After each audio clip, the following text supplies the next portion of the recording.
በሩ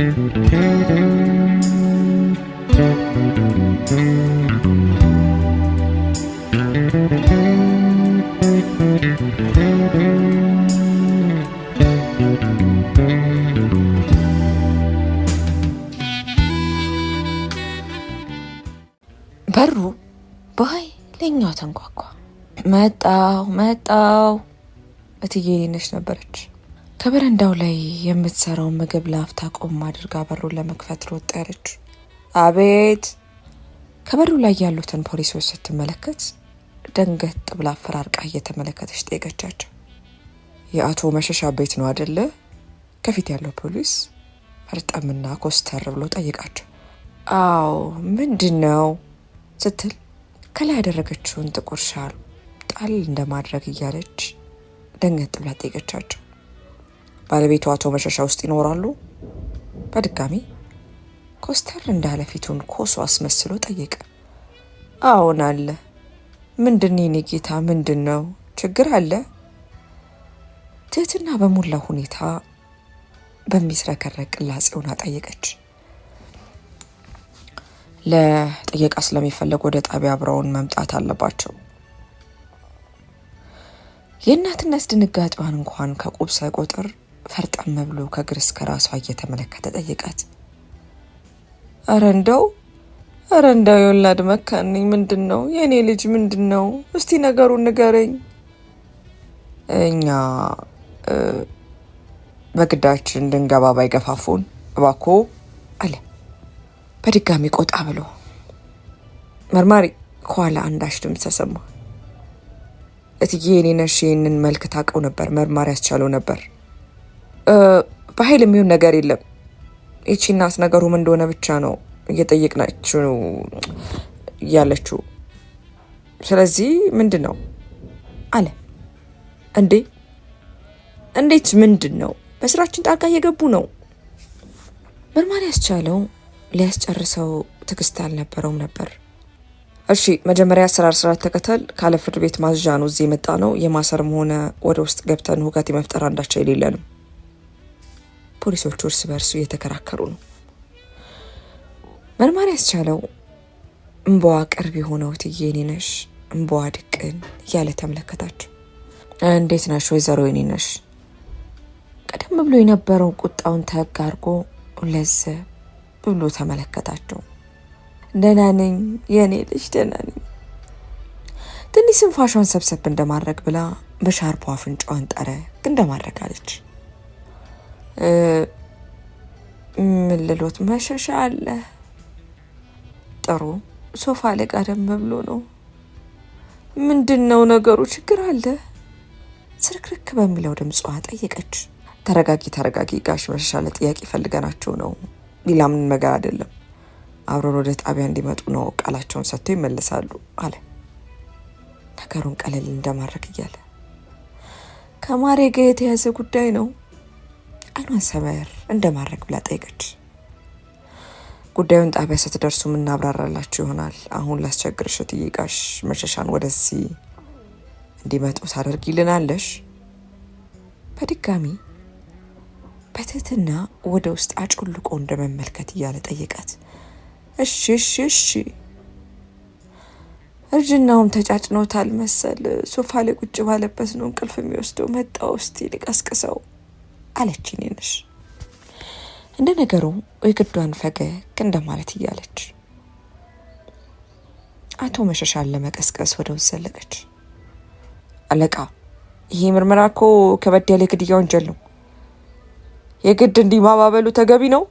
ቀደም ብሎ እትዬ የኔ ነሽ ላይ ያለችውን ኃይል ተጠቅሞ አይኑን ሲያጉረጠርጥ የነበረው የፖሊስ አባል የእትዬ የኔ ነሽን እግር ሄደት ማለት ተከትሎ የጠየቀው ነበር። ጉዳዩ ወንጀልም ሆነ ምንም ህጉን ተከትለ ነው እንጂ ሲቪልን ማስደንገጥ አሊያ ኃይልን ተጠቅሞ ኃያል ሆኖ በመገኘት አይደለም። የለበስከው ዩኒፎርም እንድታገለግልበት እንጂ ኃይልን ተንተርሳ እንድትገለገልበት አይደለም። ተግባባን? ንዴቱን ለመቆጣጠር እየሞከረ ጥያቄውን ወደ ሰነዘረው የፖሊስ አባል አፍንጫ ስር ተጠግቶ ተናገረ። እሺ አለ። የግዱ ነገሩ ባይዋጥለትም ለመቀበል እየተገደደ ስሜትህን የምታስተናግድበት ይህ ስራ ዘርፍ አይደለም። ሚዛን የሆነ ለህዝብ ከለላ የምትሆንበት እንጂ። ይህን ለመረዳት ገና እንጭጭ ነኝ የምትል ከሆነ ይኸው መንገዱ።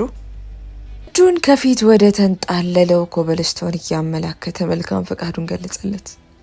በተቃራኒ በኩል ቆሞ የነበረውም የፖሊስ አባል አንዳች ምላሽ ሳይሰጥ በዝምታ ባለበት ቆሟል። መርማይ አቶ መሸሻ ጉሮሯቸውን እንደ መጠራረግ እያሉ ቀረብ አሉ። ሰላም ጋሽ መሸሻ እንደምን አሉ? አጠገቡ ሲደርሱ በድጋሚ ትህትናውን ተላብሶ ሰላምታውን ገለጸ። እንደምን አለ። ፊታቸው መልስ አድርገው ከጎን ወደ ቆመ ፖሊስ አባል ዳፍታ እንደመመልከት አሉ። ምን ግርጣ አላችሁ?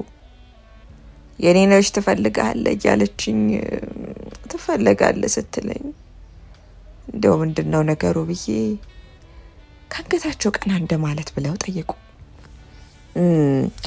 ዛሬ የፈለግነው ቃል ወደ ጣቢያ አብረውን መጥተው እንዲሰጡ ነበር። ዝርዝር ሁኔታውን እዛ እናስረዶታለን። እንዴ? ሁለት እጃቸውን ኪሳቸው እስከተው ከወገባቸው ለጠጥ እንደማለት ብለው መርማሪዎቹን በየተራ ተመለከቱ። ካለምንም ማዘዣ ምንድን ነው? ስለ ነገሩም ሳይነገረኝ ዝም ብዬ እንዴት አብሬያችሁ እመጣለሁ? ቃል ለመስጠት ብቻ ነው። ስለ ጉዳዩ ደግሞ ወደ ጣቢያው ካመራን በኋላ የምናስረዳው ይሆናል። አስቻለው በተራው ጋሽ መሸሻና ኳላ የቆሙትን እትዬ ነሽን እየተመለከተ መለሰ። ጃኬትህን አምጥቼልሃለሁ፣ እኔም ደስቴን አውጥቻለሁ። እንግዲህ እንደሚሉት እናድርግ እንሂድ ሲሉ እትዬ ነሽ ከኋላ ባላቸውን ነካ እንደማድረግ እያሉ ሀሳባቸውን ገለጹ። ምን እያልሽ የኔ ነሽ? የት ነው እንሂድ የምትይኝ? እንዲህ ድምፅ የላችሁም እናንተ የዚህ ሀገር ሰው አይደላችሁም? ፍርዳችሁን ድምፃችሁን ሌላ ሀገር ይስማ ተብለን አይደለም እንዴ ከዛ ቤት ተገፍተን ይወጣል? ተው እስኪ መሸሻ ተው። ጉዳዩ ስለምን እንደሆነ ገና አጣርተን ሳናቅስ የሆኑ አተካሮስ መግባቱ ለማን ይጠቅማል? ጉዳዩ ስለ ልጄ ነው። ጋሽ መሸሻ ፊታቸውን ወደ መርማሪ አስቻለው መለስ አድርገው ጠየቁ። እዛ ሁሉን ነገር በዝርዝር እንገልጻለን። እትዬ ነሽ ነገሩን ላለማባባስ በሚመስል መልኩ ባላቸውን ጎንተል እያረጉና በአይናቸው ገርመም እንደማድረግ ብለው ሊቆጡ ሞከሩ። የፖሊስ አባላቶቹና አቶ መሸሻ በዚህ ሁኔታ ሆነው ከፖሊስ ጣቢያው ደረሱ። አቶ መሸሻ የሚስታቸውን የእትዬ ነሽን ጨበጥ አድርገው እንደሚያዝ ብለው ጣቢያውን ላፍታ ያክል ከውጭ ቆም ብለው ከተመለከቱ በኋላ አይናቸው እንደመጨፈናሉ። ወደ ውስጥ እንግባ አስቻለው ነበር። ሁኔታቸውን ከተመለከተ በኋላ እሱም የፊቱን ሀዘን ደብቅ እንደማድረግ ብሎ ከነበሩበት ስሜት መለስ ሊያደርጋቸው የሞከሩ። እንግባ መሸሻ። እትዬ ነሽም የባላቸውን እጅ ጨመቅ እንደማድረግ ብለው የግዳቸውን ፈገግ ለማለት ሞከሩ።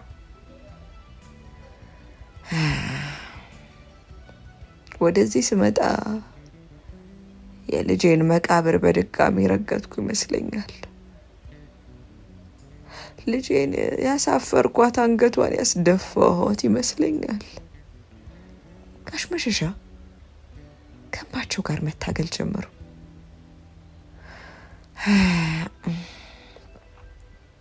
የባላቸውን ቁስል የተረዳችው እትዬ ነሽም በረሽሙ እንደመተንፈስ ብላ ወደ ውስጥ እንዲገቡ አንድ እርምጃ ራመድ እንደማለት አለች። ከውጪ ደጃፍ ላይ ባሉ ሌሎች የፖሊስ አባሎች ፍተሻ ከተደረገላቸው በኋላ ወደ ውስጥ ዘለቁ። ኢንስፔክተር ምርመራ ያስቻለው የሚገባውን የሙያ ስነ ስርዓቱን ተከትሎ ፊት ለፊት ላለው ሰው ሰላምታውን ሰጠ። እሺ አስቻለው መጣችሁ? እሱም ያጸፈውን ምላሽ ከሰጠ በኋላ ራቅ ብሎ የቆሙትን አቶ መሸሻን እየተመለከተ ጠየቀ። ቀለሙ ወደ ቡኒ የሚጠጋ ሌዘር ጃኬት አድርጓል። በእድሜ ወደ 30ዎቹ አጋማሽ አካባቢ የሚገኝ ሰው ነው። የቀይ ዳማ ከሚባሉት ምድብ የሚመደብ ሆኖም ፊቱን እንደ ኮሶ ቅስቅስ ያደረገና የማይፈታ ሰው ይመስላል። እጁ ላይ የያዘውን እስክሪብቶ እንደ ማሽከርከር እያለ ከፊት ያሉትን ሰዎች ተመለከተ። የማራማዊትን ቤተሰብ ወደዚህ ላካቸው አለ። ላፍታ ያክል ከሚያላምጠው ማስቲጋ ጋር እንደ መመጋገር ካለ በኋላ እሺ አለቃ አስቻለው ትዕዛዙን ተቀብሎ ፊቱን መለስ አድርጎ ወደ አቶ መሸሻ ዘንድ አመራ። ሰላም ሰላም፣ እንዴት ናችሁ? ኢንስፔክተር ካሌ ይባላሉ። እጁን ለሰላምታ ዘረጋ። ጋሽ መሸሻ ፊታቸውን እንዳጨማደዱ ኮስተር ብለው ተመለከትኩት። ወዲያውም እጃቸውን ዘርግተው የመጨበጥ ፍላጎቱ ያላቸው አይመስልም ነበር። ሰላም እትዬ እኔ ነሽ በባላቸው ሁኔታ ደንገጥ እንደማለት ብላ እጇን ለሰላምታ ወደ ኢንስፔክተሩ ዘረጋች። ጤና ይስጥልኝ የኔ እመቤት፣ ወይዘሮ የኔ ነሽ አይደል? በትህትና እጁን ወደ እትዬ የኔ ነሽ መለስ አድርጎ እጇን እንደመጨበጣል። አዎ ልክ ነህ። አንዴ ባሏን አንዴ ኢንስፔክተሩን እየተመለከተች ቀስ ብላ ምላሽ ሰጠች። እኔ ደግሞ መሸሻ ነኝ። ጋሽ መሸሻ እጃቸውን ለሰላምታ እንኳን ሳይዘረጉ ኢንስፔክተሩን አንጋጠው እንደመመልከት እያሉ ቆጣ ባለመልኩ ተናገሩ። ለምንድን ነው ወደዚህ እንድንመጣ የተፈለግነው? እስኪ ያስረዱን። ቀጣይ ጥያቄያቸው ነበር። እባካችሁ አረፍ በሉ። ማስቲካውን እንደማላመጥ እያለ ከፊት ወዳለው ወንበር አመላከተ። እሺ አለች እትዬ እኔ ነሽ ፈጠን ብላ። ባሏም እንዲከተላት እጃቸውን ሳብ እንደማድረጋለች። የማንም ውርጋት ማስቲካውን እያላመጠ ደግሞ ለሰላምታ እጁን ይዘረጋል። ድምጻቸውን ቀነስ እንደማድረግ ብለው ወደ ሚስታቸው ጠጋ ብለው አሾካሾኩ። ኧረ እባክህ መሸሻ። በባለ ሁኔታ ደንገጥ ብላ እትዬ እኔ ነሽ ልትገስጻቸው ሞከረች። ጋሽ መሸሻ ድምጻቸውን ምንም ቀነስ ቢያደርጉም አጠገባቸው በመሆኑ ንግግራቸውን የሰማው ኢንስፔክተር ካሌብ ድንገት እንደማለት ብሎ እንደሱ በተመሳሳይ ሁኔታ ንግግራቸውን የሰማው አስቻለውን ተመለከተ። ሲያስብ ያደረገው ድርጊት ራሱን እንዲታዘብ አድርጎት ፊቱን መለስ አድርጎ እያላመጠ የነበረውን ማስቲካ በፍጥነት ጠቅለል አድርጎ አጠገቡ ካለ ቆሻሻ መጣይ ውስጥ ጨመረው። እሺ ዛሬ ያስጠራናችሁ ቃላችሁን ለመቀበል ነው። በተለይ እርስዎን ቃል አቶ መሸሻ ሲል እጁን ወደ ጋሽ መሸሻ ዘርጋ እንደማድረጋል። የምን ቃል? ስለ ልጄ ከሆነ ሰጥቼ ጮኬ የሚሰማኝ ሳጣ ዝም አልኩ። ቆጣ እንደማለት ብለው አንዴ ኢንስፔክተሩን አንዴ መርማሪ ያስቻለውን እየተመለከቱ መለሱ። ቆይ እሺ ጉዳዩ ምንድን ነው? ስለ ልጃችን አዲስ ነገር አለ? ክስ መመስረት ልንችል ነው ወይስ ምንድን ነው? ጉዳዩ ስለ ልጃችሁ ከልጃችሁ ጋር የተያዘ ነገር ቢሆንም ዛሬ የተፈለጋችሁት ግን ለሌላ ጉዳይ ነው። አቶ መሸሻ ትናንት አመሻሽ ላይ ነበሩ? እስክሪብቶ እንደማሽከርከር እያለ ጠይቃቸው። አመሻሽ ላይ ቤቴ ነኝ። የት ሊሆን ይችላል? ለምንድን ነው እንደዚህ አይነቱን ጥያቄ እየተጠየቅኩ ያለሁት? ግራ በተጋባና በስጨት ባለ ስሜት ውስጥ ሆነው ኢንስፔክተሩን ትክ ብለው እየተመለከቱ ጠይቁት። ቤት ብቻ ነው ወይስ ከዛ በፊት ሌላ ቦታ ሄደው ነበር? ሰዓቱን መግለጽ ካለብኝ ቢያንስ ከአመሻሹ 1 ሰዓት እስከ 2 ሰዓት ባለው። በድጋሚ እስክሪብቶ እንደማሽከርከር እያለ ጠይቃቸው። የእኔ ወንድም። ጋሽ መሸሻ በጥሞና ከደመጡት በኋላ ወደሱ ቀረብ እንደማለት ብለው ተመለከቱት።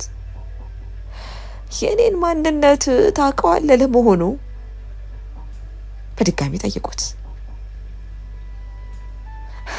አቶ መሸሻ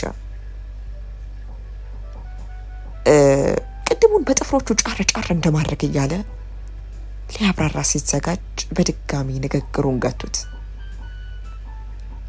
ስንት ወር ሙሉ ታገጠኝ ሳልል የልጄ ገዳይ ዘብጥያ እንዲወርድ ያለኝን መረጃ ይዤ ሕግ ፍትህ ለማግኘት ስመላለስ የነበርኩ ሰው ነኝ። የኔ ልጅ የኔዋ ቆንጆ ጎበዝ እንባ በተናነቀው ድምጻቸውን ከፍ አድርገውና ሌባ ጣታቸውን ወደ ደረታቸው እየቀሰሩ ስሜታዊ በሆነ መልኩ መናገራቸውን ቀጠሉ። እኔ አበባዬ በቆቁላይ ደፍሮና ገሎ የጣላትን ሰው ለማስያዝ ደከመኝ ሰለቸኝ ሳልል የእናንተን ስራ እኔው ራሴ ሰራ የነበርኩ ሰው ነኝ። ታዲያ ከ3 ወር በፊት በእናንተ በአቃቤ ሕግ በፍርድ ቤት ተክጄ ያንን ነብሰ በላ ነጻ ወጥቶ ከሴን ተሸክሜ ነው ከዚህ ወጣሁት። ታዲያ ያንን ጊዜ ሁሉ ስጮህ አንድም ቀን አይቼው የማላውቀው አዲስ ኢንስፔክተር ዛሬ መጥቶ ውሎዬንና ዳሬን ከቤቴ በፖሊስ አስመትቶ እየጠየቀኝ ነው። ለምን እኮ ለምን? ኢንስፔክተር ካሌብ ለአፍታ ያክል ዝም እንደማለት ብሎ የሰማውን ነገር ለማብላላት ሞከረ። እሺ፣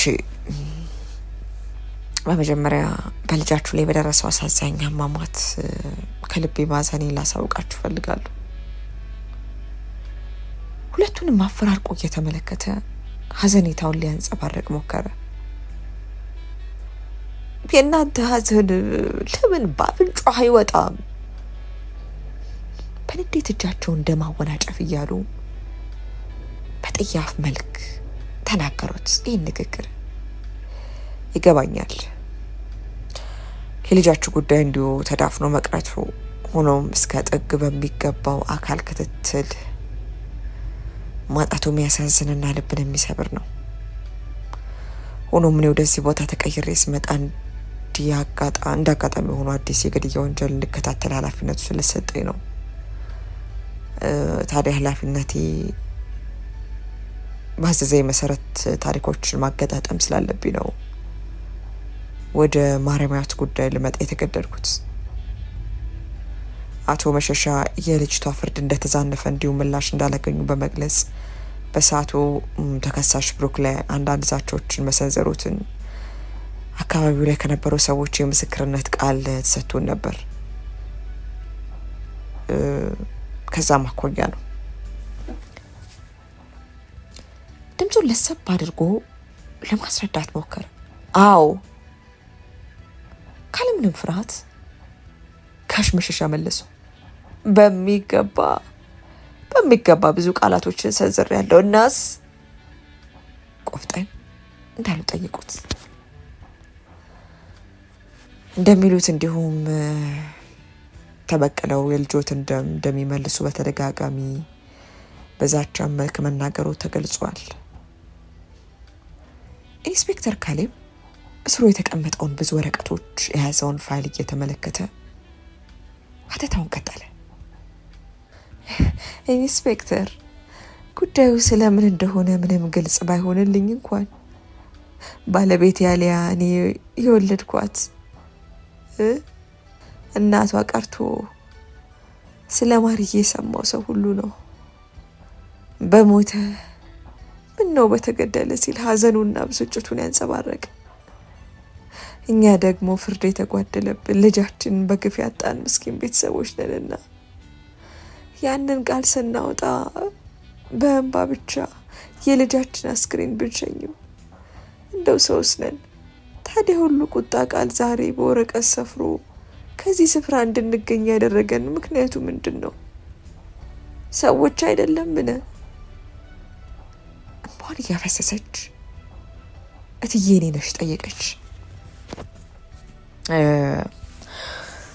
ተከሳሽ ብሩክ ሰይፈ በትናንትናው ዕለት በሰው እጅ ተገሎ ህይወቱ አልፏል። ኢንስፔክተር ካሌብ ሁለቱንም አፈራርቆ እየተመለከተ ምላሹን ሰጠ። ላፍታም ያክል ጸጥታ ሰፈነ። ከአቶ መሸሻና ከእትዬ የኔነሽ ከሚመጣ እስትንፋስ ውጪ ከመታየት በቀር ሁሉ ነገር ረጭ አለ። ምንድን ነው ያልከኝ? ጆሯቸው መሆኑን ለማረጋገጥ እጃቸውን ወደ ጆሯቸው ጋር አስጠግተው እያወዛወዙ ጠየቁ። የልጄ ደፋሪ፣ የልጄ ገዳይ ሞቷል ያልከኝ? እምባ አይናቸውን ግጥም አድርጎት ሲቃ ጉሮሯቸውን ተናንቆት ጠየቁ። አዎ፣ ሰውነቱ በጩቤ ብዙ ቦታ ተወግቶና ቀኝ እጁ እንዲሁም ግራ እግሩ ከጉልበቱ በታች ተሰብሮና ተገሎ ነው የተገኘው። ትንሽ አንገቱን ሰበር እንደማድረግ እያለ ሁኔታውን ገለጸ። አቶ መሸሻ ሳያስቡት በሚያነባ አይናቸው ጣቢያውን ፍስስ ባለ ሁኔታ እየተመለከቱ ካሉበት አቅጣጫ ብድግ አሉ።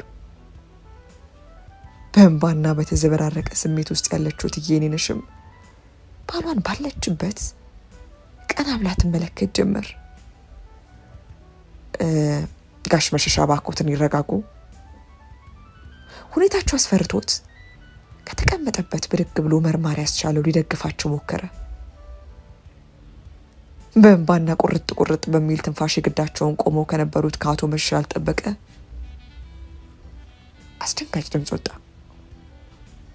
ሁሉም በሁኔታቸው ግራ እንደመጋባት ብለው ባሉበት ትክ ብሎ ተመለከቷቸው። ሁለት እጃቸውን ልክ ለአምላክ ሊሰግድ እንደሚዘጋጅ ሰው ከፍ አድርገውና ኮከባቸው እጥፍ ዘርጋ እያሉ በእንባ በታጀበ ድምፅ እልል ማለት ጀመሩ።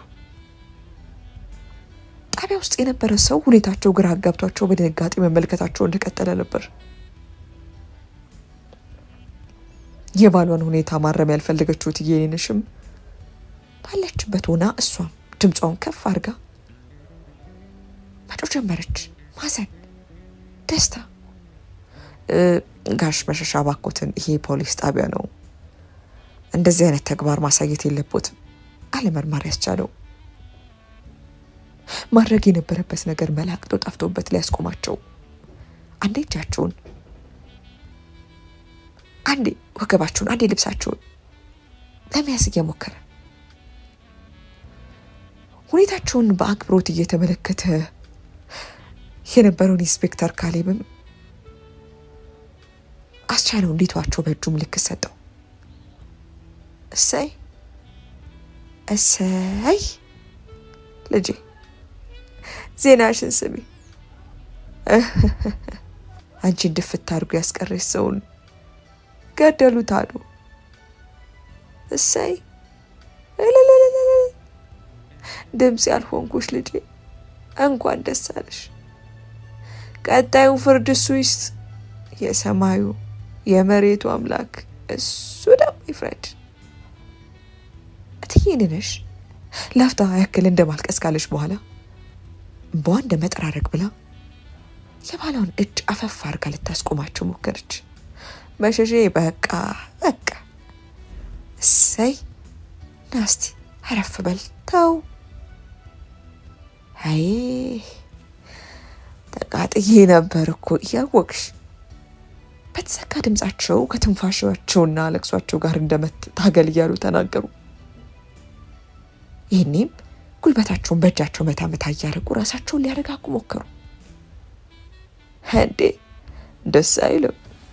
ይሄ እኮ የምስራች ነው፣ መጥፎ ዜና አይደለም አይደል እንደ ኢንስፔክተር? እሺ ዛሬ እዚህ የጠራናችሁ ከግድያው ጋር የሚያያይዛችሁ ነገር ካለ ለመጠየቅና ቃላችሁን ለመቀበል ነው አለ ኢንስፔክተር። ገለኸዋል ያልከኝ ነው?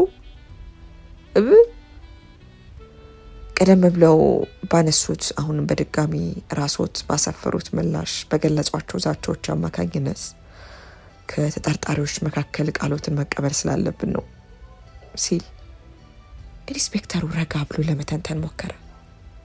በገለውስ አንድ ነፍስ ነው ያለኝ። ምድር ላይ የምቆመው ለሷ፣ ለምስኪኗ፣ ለእድለ ቢሷ ባለቤቴ ስል ነው።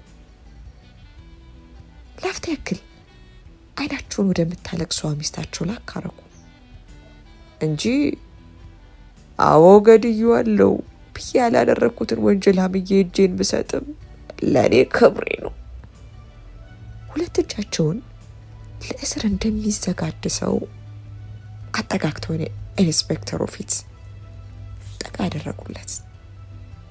ምንም አይቆጨኝም፣ ነገር ግን እቺ ሰው ነገ ሰውም አትሆን። ባላደረግኩት ነገር አሁነኝ ብዬ ቃሌን መስጠት አልችልም አሉ። ለገዳዩ ግን ወረታው ከፋይ ነኝ። በድጋሚ ስሜታዊ ሆነው እንባቸውን ለመቆጣጠር ይታገሉ ጀመር። ይሄ ለሀገር ሸክም የሆነ ሰው የአንድን ሰው ሕይወት አጨናቅፎ በነፃነት በማናለብኝነት የሚዘዋወርን ሰው ትክክለኛውን ፍርድ ስለሰጠው ላመሰግነው እወዳለሁ። እንባቸው እንደ መጠራረግ አሉ። ኢንስፔክተር፣ በዚህ ዜና ቤታችን ላይ ሐዘን ደስታ ብታይ አትፍረድብን። ወላጅ ነን። ሴት ልጃችን በግፍ ያጣን ወላጆች ነን። ነገር ግን ምስክር ካስፈለገም ለባለቤቴ ቃል ምስክር መሆን እችላለሁ። ይህንን ተግባር የፈጸመው እሱ አይደለም። ከፍታ በኋላ ዝምታዋን ሰብራ ቴነሽ እትዬ ነሽ ተናገረች። እንድትረዱኝ የምፈልገው ነገር ዛሬ ያስጠራናችሁ ቃላችሁን ለመቀበል ነው። ምክንያቱም የማረማዊትን የወንጀል ምርመራ ተመልክቶ በተያያዥነት አሁን ላይ ግድያውን በመፈጸም ተጠርጥሮ ታስሮ የነበረው ግለሰብ ከወራት በኋላ ሞቶ በመገኘቱ ምክንያት በዙሪያ ያሉትን መላምቶች ሁሉ የመመልከት ግዴታ አለብን። ለዛ ነው እዚህ ያስጠራናችሁ። ከሟች ቤተሰብን በተሰጠን ቃል መሰረት በተደጋጋሚ ከአቶ መሸሻ የዛቻ ንግግሮች ሟች ልጃቸው እንዲሁም መላ ቤተሰቡ ይደርሰው እንደነበርም ገልጸውልናል። ስለዚህም የእናንተን ቃል መቀበል እንዲሁም አቶ መሸሻ ወንጀሉ በተፈጸመበት ሰዓት የነበሩበትን ቦታ የማወቅ ግዴታ አለብን። ኮስተር እንዳለ ሁኔታውን ለሁለቱም ሊያብራራ ሞከረ። ኢንስፔክተር እንባቸው እንደ መጠራረግ ካሉ በኋላ ድምጻቸውንም እንደ መጠራረግ አሉ።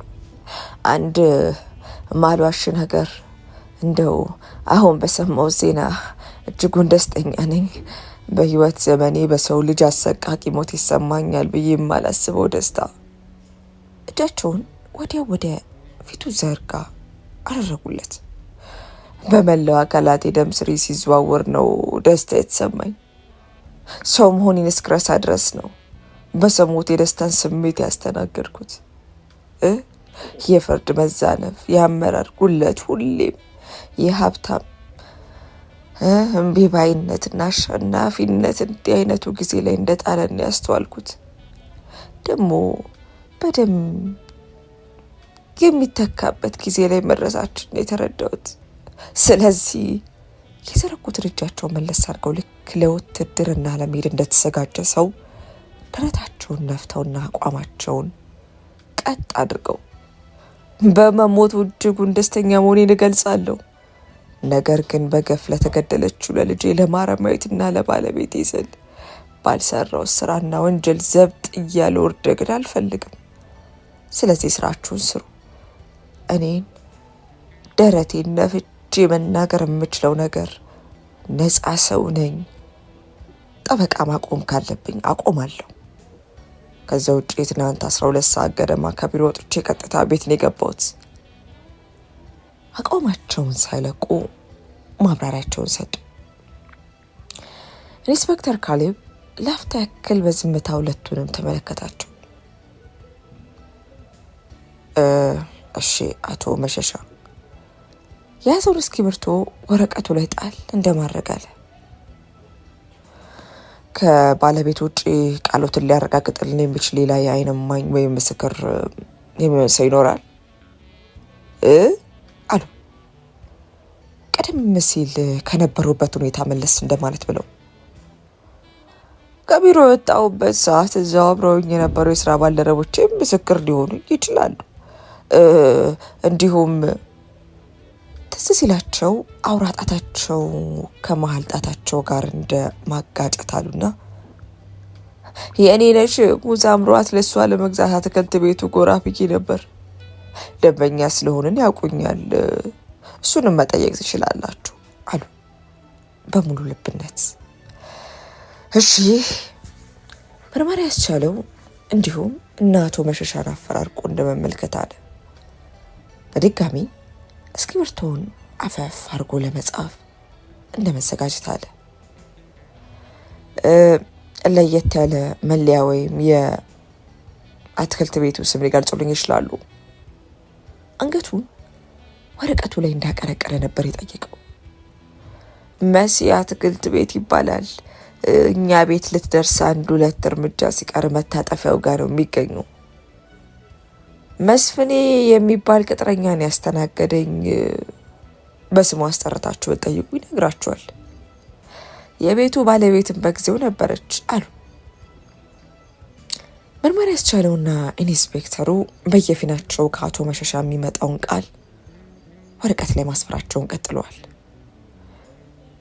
እሺ እትዬ ነሽስ በጊዜው የት ነበሩ ሲል ኢንስፔክተሩ አንዳች ያልተጠበቀ ጥያቄውን ሰነዘረ። ከቤት ነበርኩ አለች፣ አንገቷን ሰበቅ እንደማድረግ እያለች። በጊዜ አብሮት የነበረ ሰው አሊያም የተመለከቱት? ጠዋት ደብር ነበር የሄድኩት። ነገሩ ግራ ገብቷት እንደ መርበት በታለች። ከዛም ቤት ይህን ስራ ስል ነበር። ከዚያ ያክስቴ ልጅ ከፈረንሳይ ልታይ መታ ቆይታ መሸሻ ከመጣ ነበር አመሻሹን ራይድ ጣት ሄደችው አለች። አንዴ ባሏን አንዴ ኢንስፔክተሩን በሚርመሰመሱ አይኖቿ እየተመለከተች የአክስት ልጅ ናት የተባለችዋን ግለሰብ አራሿን ቢገልጹልኝ ሲል በድጋሚ ለመጻፍ ተዘጋጀ።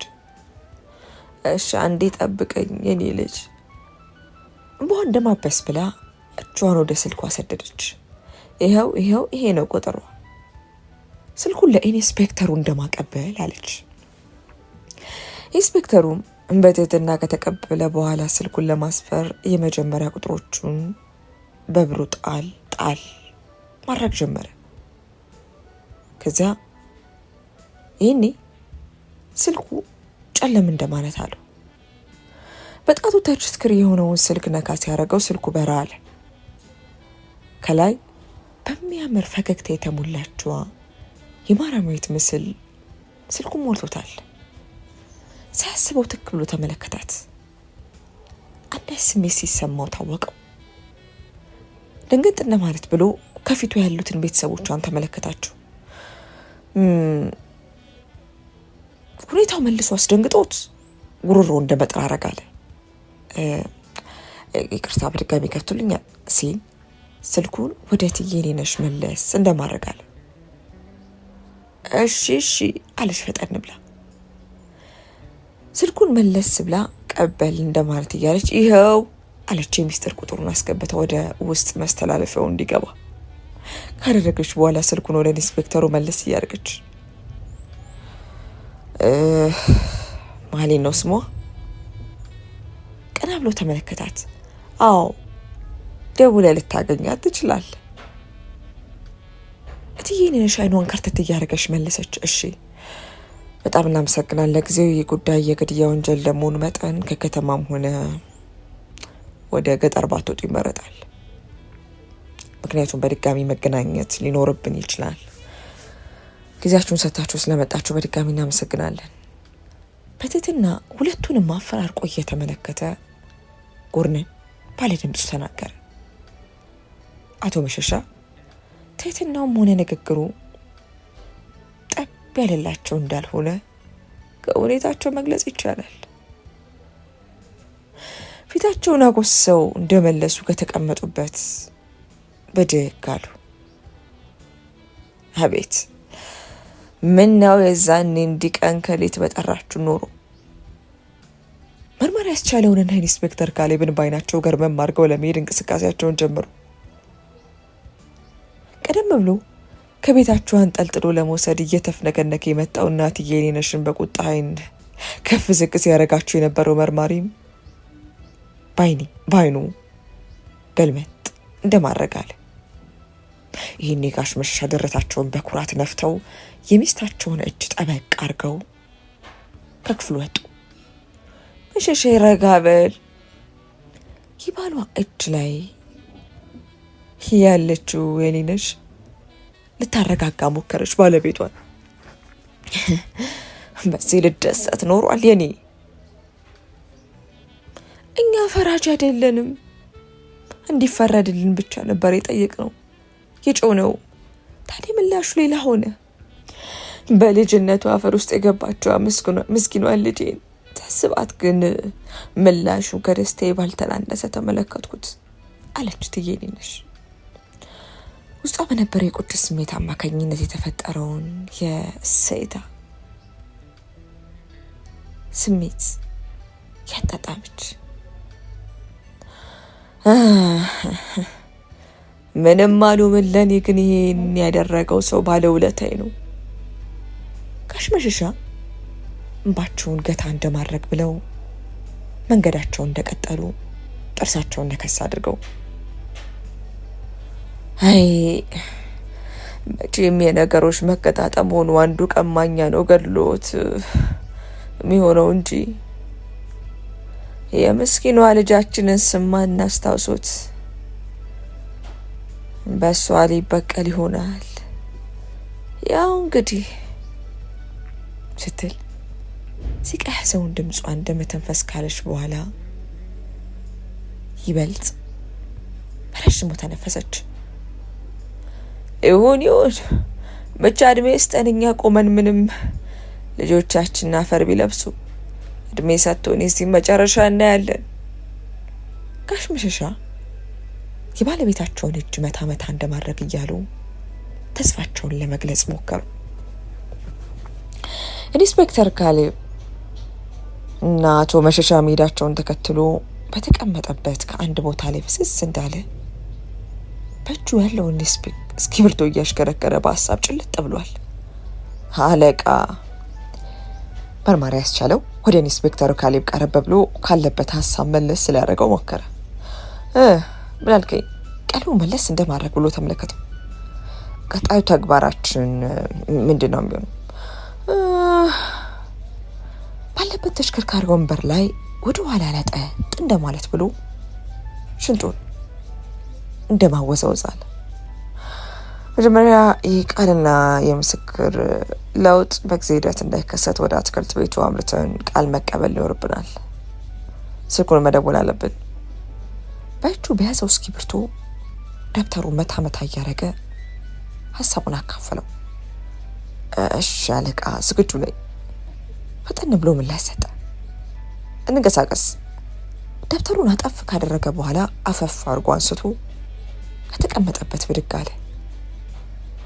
ድርጊትና እንቅስቃሴያቸውን ሲመለከት የነበረው ፖሊስም እግራቸው ወጣ ከማለቱ ስልኩን ይዞ ወጣ አለ። ሄሎ ስልኩን በእጁ እንደማፈን ብሎ ዙሪያውን እየቃኘ እንደማሾካሾክ አለ። መተው ነበር ቃላቸውን ተቀብለን የሸኘናቸው። ከስልኩ ውስጥ የሚወጣውን ድምፅ እየተጠባበቀ ምላሹን ሰጠ። ምንም አይነት አጠራጣሪ ነገር ስላልተገኘባቸው ነው የሸኘናቸው። ዞር ብሎ እየተመለከተ መለሰ። እሺ። ከሁኔታው ከስልኩ ውስጥ የወጣው ድምፅ አስፈሪና ቁጡ መሆኑን ማወቅ ይቻል ነበር። ፀሐይዋ ከረር ያለች ናት። ኢንስፔክተር ካሌብ ከላይ ጣል ያደረገውን ጃኬት ወለቅ አድርጎ ትከሻው ላይ ጣል እንደማድረግ አለ። ሁለቱም ከምታነደው ፀሐይ ጋር እየተወያዩ በራሳቸው ሀሳብ ይመላለሳሉ። መኪና መያዝ ነበረብን አላስቻለው። ትንሽ አለፍ እንዳለ ልክ ነህ፣ ግን አካባቢው በእግር እየሄድኩ ቀኘት ማድረጉን ፈልጌ ስለነበር ነው ዝም ያልኩ። ከፀሐዩ በመጣ ድካም አማካኝነት ቁርጥ ባለ ድምፅ መለሰ። ኢንስፔክተር ትንሽ መንገድ ቀጠል እንዳደረጉ ቀስ ባለ ድምፅ መርማሪ ያስቻለው ተጣራ። አቤት፣ ምን ነው? ይህ ነገር ከወጣት ማራማዊት ጋር በእውነቱ የሚያያይዘው ነገር አለ ብለህ ታምናለህ? ምን ነው? አንተ አልመሰለህም ሲል ኢንስፔክተሩ ጥያቄውን መለሰ። አይ አለ መርማሪ ያስቻለው ፊቱን ከኢንስፔክተሩ መለስ አድርጎ መሬቱን እየተመለከተ። የማራማዊት ጉዳይ በእርግጥ ፍትህ ሳያገኝ በዋዛ የታለፈ ጉዳይ ነበር። ሆኖም በህይወት ያሉት ቤተሰቦቿ ይህን ድርጊት ለመፈጸም የማይደርስ አቅማቸውን በድንጋይ መተው ነበር ያስቀመጧቸው እና ለማራማዊት ከእናትና ከአባቷ በላይ ሊከራከርላት ሆነ ለበቀል ሊነሳሳላት የሚችል ሰው የለም። ሁለቱንም እንደተመለከትናቸው ነው አለ መርማሪ ያስቻለው የራሱን ግምት እያሰፈረ። የኛ ስራ ሁሉን ነገር መመርመር ነው። መርማሪ ምን አለ መሰለህ፣ የሰው ልጅ የማያውቀው አንዳች ኃይል ሁሌም ቢሆን በእጁ ይዞ ነው ይዘረው። ታዲያ ያንን ኃይል ልክ እንደ ሳንጃ መቼ አውጥቶ እንደሚጠቀምበት አያውቅም። አንዳንዴ ለበቀል፣ አንዳንዴ ራስን ለመከላከል፣ አንዳንዴ ደግሞ በቅናት በመነሳሳት ብቻ ይሄን ድርጊት እንዲፈጽም ይገደዳል። ታዲያ ያንን ኃይል መግዛት የምትችለው አንተው ራስህ ነህ። አምልጦ ከወጣ ሰውን ትጎዳለህ። በእርግጥ ልክ ነህ። የልጃቸው አሟሟትና የገዳዩ መለቀቅ ከምንም በላይ ውስጥን የሚሰብር ትልቅ ሐዘን ነው። አስቻለው ነገሩን እንደማሰላሰል እያለ እሱ ጉዳይ በድጋሚ ወደ ኋላ መመልከት አለብኝ። ነገር ግን ለምንድን ነው እንዲህ በጥድፊያና በቀላሉ ለመሸፋፈን ይበቃው? ኢንስፔክተሩ ግንባሩን ጨምደድ እንደማድረግ እያለ ጠየቀ። ልመልከት በትልም እዚህ ግባ የሚባል የተያዘ ማስረጃ አታገኝ አለ አስቻለው። እንዴት ማለት? ነገሩን ለማጣራት ይበልጥ እንደ መጓጓት ብሎ ፊቱን ወደ መርማሪው መለስ አድርጎ ጠየቀው። ምክንያቱም ማስረጃ ስለጠፋ። ማስረጃ አልነበረም። ማነው አጥፊ? ቆይ እንዴት? ይሄ ምን ይደንቃል ብለህ ነው ኢንስፔክተር? በየቦታው በየክልሉ በየሀገሩ ያለ ነገር ነው። አቅም ያለውና እጁ ረጅም የሚያሸንፍበት የጦርነት ቀጠና። ማራማዊትን አስገድዶ ደፍሮ የገደለው ግለሰብ እኔ ነኝ አሉ እና ከናጠጡ ሀብታም ቤተሰቦች የመጣ አዎ፣ የማሽ ቤተሰብን ሁኔታ ተመልክቻለሁ አለ ኢንስፔክተሩ ወዲያው ካፉ ተቀብሎ አስቻለው ከሚናገረው ነገር ጋር እያመሳከረ። አዎ፣ 5ኛ ወንድ ልጅ ነው። ስነ ስርዓት ከሚጎላቸውና በገንዘብ ሰውን ቁልቁል ከሚመለከቱ ሰዎች መካከል ናቸው ብል ድፍረት አይሆንብኝም። ነገር ግን ሁኔታው ያየሁት በቅርብ ርቀት በማራማዊት የግድያ ወንጀል ምርመራ ጊዜ ነው። ግልጽ መናገሩ ተጠያቂነት ውስጥ እንዳይጠለው ቀደም ብሎ ለመግለጽ ፈለገ። ቆይ ምንድን ነው የተፈጠረው ነገር? ለምንስ ጉዳዩ በደንብ ሳይጣራ የመዘጋት ደረጃ ላይ ደረሰ? ነገሩን ለማወቅና ወሬውን በደንብ ለማድመጥ እርምጃውን ቀነስ እንደማድረግ እያለ መርማሪ ያስቻለው ጠየቀ። በእውነቱ እዚህ ጉዳይ እኔም የተፈተንኩበት ነገር ነው። ስራዬን እስከ ማጣት ደረጃ የደረስኩበት፣ ህይወቴንም አደጋ ላይ የጣልኩበት ነበር። ግን ምን ዋጋ አለው? እጁ ላይ ያለውን ደብተር በንዴት መታ እንደማድረግ አለ። ጉዳዩ እንዲዘጋ ገንዘብ በደንብ ተጠቅሞ ነበር ማለት ነው። ኢንስፔክተሩ ጭንቅላቱን እንደመነቅነቅ እያለ ሀሳቡን አከለ። ቻው፣ የሚያናደው ከገዛ ቤተሰብ በሚመጣ ሰው ብቻ አልነበረም። በገዛ አባላቶቻችን ለእውነታ ሳይሆን ዩኒፎርማቸውን ለገንዘብ ብለው በሸጡ ፖሊሶች። በአቃቤ ሕጎች እንዲሁም ሐኪሞች ነበር የተከደኑ። ታዲያ እኛ እጃጭሮቹ ደካሞቹ ምን ድምፅ አለን ብለን ነው ኢንስፔክተር አለ ሐሰን ውስጡን ሰርስሮት ከማልቀስና ከመበሳጨት ይልቅ በሁኔታው ፈገግ እንደማለት እያለ። ማርያማዊት ከሟች ጋር ጓደኝነት አለ የሚላ ነገር ነበራት እንዴ? ቅድሙ ሰቀል እንደማድረግ እያለ ውስጡ ማወቅ የፈለገውን ጠየቀ። በእርግጥ ነገሩን ለማለባበስ ብለው የተጠቀሙት ሀሳብ ነው ምለው። የሟች ቤተሰቦችም ሆነ ሟች ግንኙነት እንደነበራቸው እንዲሁም ከተለያዩ ወንዶች ጋር ግንኙነት እንደነበራት ነው የገለጹት። ነበራት? አረ በፍጹም ኢንስፔክተር። በእርግጥ የሰው ልጅ በምታውቀው ብቻ ልትፈርጀው አትችልም። ነገር ግን ከሁኔታዎች አንጻር ነገሩን ለማደባበስ የሞከሩት እንደሆነ ነው የሚያስታውቀው። እኔ ምንም በልጅቷ ቢሆንም ማቃት በልጅነቷ ቢሆንም ነው መልካም ልጅ ነበረች አለ መርማሪ አስቻለው።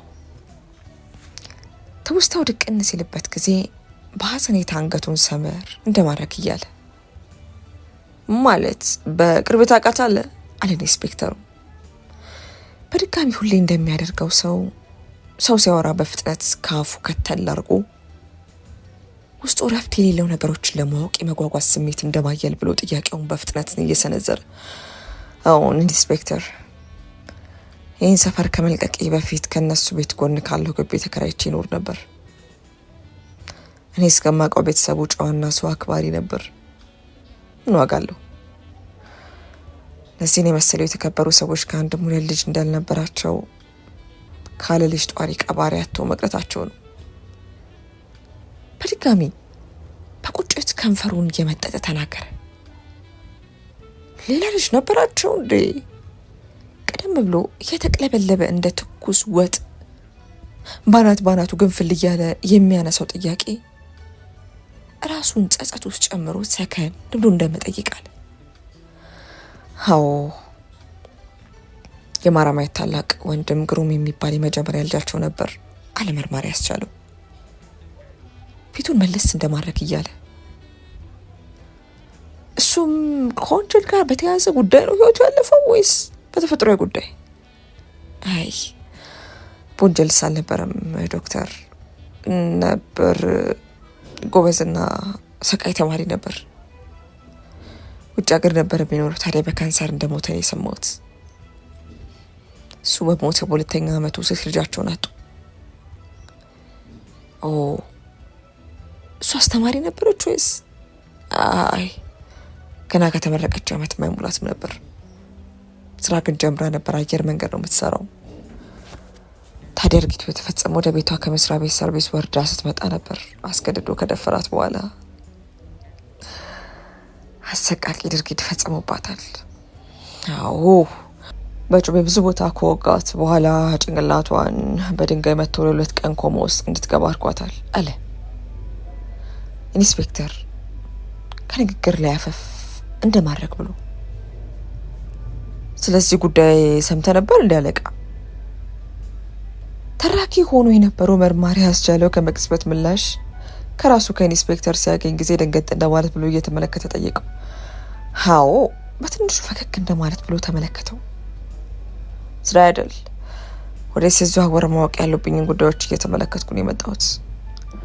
መቼም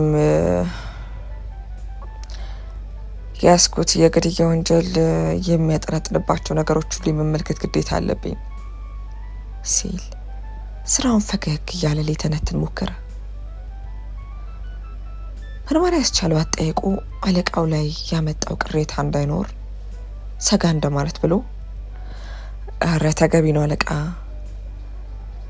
እንዲሁም ነገሩ ተደባብሶ የቀረ ስለሆነ መረጃ አይሰጡም ብዬ ነው ሲል ሊያስተባብል ሞከረ። የመጀመሪያ የሕክምና ውጤት መደፈሯን ይገልጻል አይደል አለ ኢንስፔክተሩ ወደ ቀጣዩ ጥያቄ እንደማለፍ እያለ። አዎ በደንብ ይገልጻል። መጀመሪያ ለምስክርነትም ቢሆን አንገራግሮ የነበረው ሐኪም የጠፋውን የሕክምና ወረቀት ላይ የተገለጸው ምርመራ ውጤት ግልጽ አድርጎ ነበር የተናገረው። ታዲያ እሱ በስራቸው ሲገባ ጊዜ ሌላ መንገድ መረጡ ሲል ኢንስፔክተር ልክ ከፊቱ ተገልጦ እንደተቀመጠ መጽሐፍ ቀጣዩን ሂደት መግለጽ ጀመረ። አዎ በስተመጨረሻም የሁሉ ልፋታችን አንድ ህይወት የበደለ የጎዳና ወጣት ላይ እንዲያርፍ ሆኖ ተወሰነ። መርማሪ አለ ኢንስፔክተር አሰብ እንደማረክ አለ በኋላ ስለሟች ብሮክ ተጠርጣሪ ሊስት ውስጥ መግባት አመጣጥ ታስረዳኝ ትችላለህ አለ እጁን ወደ ኪሱ ጨምሮ። ልክ እንደ ሲጋራ ሱሰኛ ማስቲካ ወጣ አድርጎ አንዲት በጣቂ ከፋያ እንኳን ሳያስቀር በእጁ አጠፍ እንደማድረግ እያለ ማስቲካው ወደ አፉ ጨመረው። ጓደኞቿ እንዲሁም ከዚህ ቀደም ይልክ የነበረው መልእክቶች ነበሩ ተጠርጣሪውን ሟች ብሩክ ላይ ጣት ለመቀሰር ያስቻለ። ያ የነበረው ከሁሉ ይበልጥ ግን ሁኔታዎቹ የሰውን ነፍስ ያጠፋና የሰው ደም ጆሮ ላይ እያቃጭልበት ያለ ቅዠታም መሆኑ ያስታውቅ ነበር።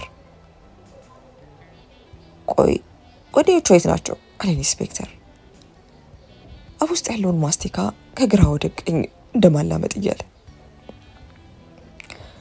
አድራሻቸውን ልሰጥ እችላለሁ አለቃ፣ እዚሁ ነው የሚኖሩት ሲል ፈጠን ብሎ ገለጸ። ጥሩ ይህን ጨርስን፣ ቀጣዩ እሱን ከዝ በድጋሚ ማየት ነው የሚሆነው አለ ቀደም ብሎ የነበረው እርምጃውን ጨመር እንደማድረግ እያለ። ደም ከመቃብር ስር መሆኑ ይጮሃል ይባላል። የማራማዊት ደም ልክ እንደዛው እየጮህ ነበር። የረሳት መልሶ እንዲያስታውሳት ፊቱን ያዞረባትና ገዳዩን በነፃ የለቀቀው መልሶ እንዲረበሽ ያደረገ አንዳች መንፈስ ይመስል ነበር። ኢንስፔክተር ካሌብ የጋሽ መሸሻን ቃል ለማመሰካከር ከሄደበት አትክልት ቤት ትክክለኛው ምላሽ በማግኘቱ የእፎይታ ስሜት ተሰምቶት ወደ ጣቢያው ተመለሰ። በስልክም የእትዬ የኔነሽ ግድያ ዕለት መገኛ ያረጋገጠችው የአክስቷ ልጅም ለመርማሪ ያስቻለውና ለኢንስፔክተሩ እፎይታን ነበር የሰጠው። ጥሩ፣ ስለዚህ ቀጣይ ቅድም የጠየቀውን ስማቸውንና አድራሻቸው ጽፋ አምጣልኝ አለ ኢንስፔክተር። ገና ወደ ጣቢያው ከመግባታቸው ቸኩል እያለ ወንበሩ ጋር እንደማምራት አለ። በፀሐይ ቅጥል ያለች ነፍሱን አጠገብ ያለውን በረዶ የያዘ ሃይላንድ ውሃ አንስቶ ያንዠቀዠቀው ጀመር። ችግር አለ ሲል ከፊቱ ለየት ባለ እይታ ሲመለከተው የነበረው መርማሪ ላፍታየት እንደማድረግ እያለ ጠየቀው። የሟች ብሩክ ሁለት ወንድሞች እዚህ ጣቢያ ናቸው።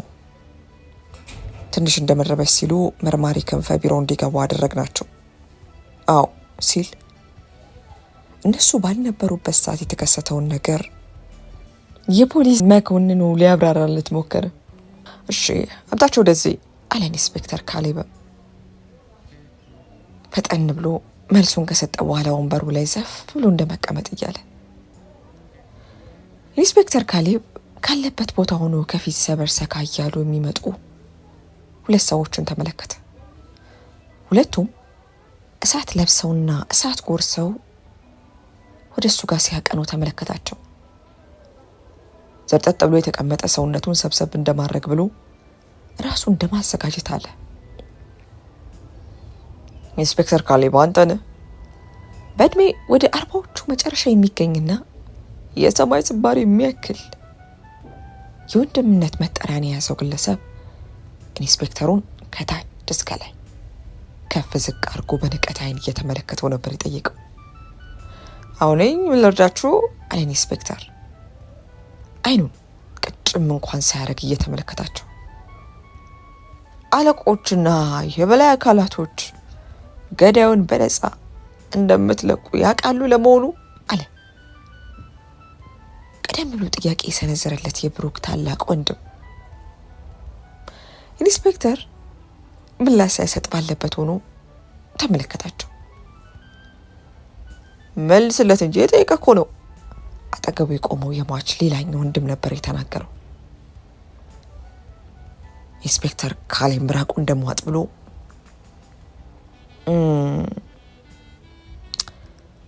መጀመሪያ የአባታችሁ ቤት አይደለም ዘው ብላችሁ ገብታችሁ ሰው እንዳሻችሁ የምታነሱት ወረ የምትናገሩት። ይሄ ፖሊስ ጣቢያ ሕግና ደንብን ተንተርሶ የሚሰራ ጣቢያ ይገባችኋል። ያለበትን ወንበር ከግራ ወደ ቀኝ እንደማወዛወዝ እያለ በንዴት ተናገረ።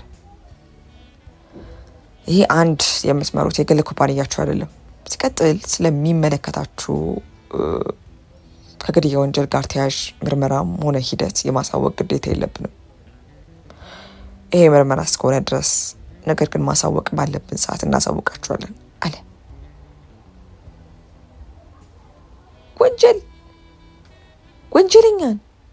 ወንጀለኞችን እኮ ነው በነጻ የለቀቀው። ታላቅ ወንድምየው በንዴት እጁን ያርከፈክፍ ጀመር። አንድ ግለሰብ ካለምንም ማስረጃ ወንጀለኛ ለም ገዳይ ብሎ መፈረጅ በሕግ ሊያስቀጣችሁ እንደሚችል ነግራችሁ እወዳለሁ። ስለዚህ ለቃላቶቻችሁ እየተጠነቀቃችሁ። ሲቀጥል አንድን ሰው ወንጀለኛ ብለህ ለሕግ ማቅረብ የምንችለው እኛ እንጂ እናንተ አይደላችሁም። ይገባችኋል አለ በቁጣታቱ እንደመቀሰር እያለ። የኛ ምስኪን ወጣት ወንድማችን የተገደለው በበቀል ተነሳሽነት ነው። በእድሜ ወደ 30ዎቹ አጋማሽ የሚጠጋ ወንድሙ እጆቹ እንደማወናጨፍ እያለ መለሰ። አሊያም ደግሞ በአንድ የጎዳና ተዳዳሪ ወይም ቀማኛ ሊሆን ይችላል። ኢንስፔክተር ካሌብ ፊቱ ላይ ምንም የመገረም ስሜት ሳያሳይ መለሰ። የወንድሜ ጉዳይ በሕግ ተይዞ መቅረብ አለበት። በጥሞና ሲያደምጥ የነበረው የሟች ታላቅ ወንድም በንዴት እጁን ወጠር አድርጎ በትዕዛዝ መልክ ተናገረ። ኢንስፔክተር ካሌብ በሁኔታው ላለመናደድ ራሱ እንደ መግታት እያለ በድጋሚ ፈገግ እንደማለት አለ። እሱ የኛ ስራ ነው፣ ለእኛ ተወት። ነገሩን ቀለል አድርጎ መለሰለት። እናንተማ ቀለል እያረጋችሁት እኮ ተመለከትን። ነገር ግን አታስብን ኢንስፔክተር፣ የወንድሜ ጉዳይ እንዲህ ዝም ብሎ በነፃ እንዲዛወር ወይም እንዲዘጋ አንፈቅድለትም። በእድሜ ከፍ ያለው ታላቅ ወንድም እጁ ላይ ባለ ኃይል ተማምኖና ደረቱን ነፍቶ በነገሩ እርግጠኛ ሆኖ እንደመናገር አለ። አቶ ማን ነበር? እስክሪብቶውን ወደፊት እንደመቀሰር አለ። ሰለሞን ጮክ ብሎ መለሰ። እሺ አቶ ሰለሞን። ኢንስፔክተር ካሌብ ከተቀመጠበት እንደመስተካከል ብሎ ወደፊት ቀረብ አለ። አርበቱን ሰውን በሐሰት በወንጀል ያለ ደግሞ በበቀል ተሞልቶና ተነሳስቶ ንጹሃን ለመጉዳት ማሰብ እንደሚያስቀጣል ነገር ወዳለሁ። የማረሚያ ቤተሰቦች ላይ አንዳች የማስፈራሪያ ቅሬታ ወይም ክስ ከሰማው ሁለታችሁን ወደ ዘብጥያ እንደማወርዳችሁ አጠራጠር። እስክሪብቶውን በየተራ ሁለቱም ላይ ቀስር ጀመር።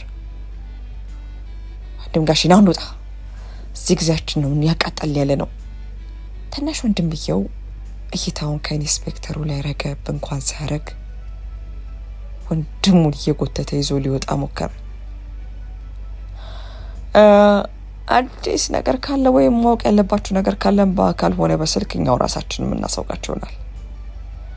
ከዚያ ውጭ መልእክተኞችን በየቦታው በመበተን ነገሩን ማርመስመስ ለማንም አያዋጣም።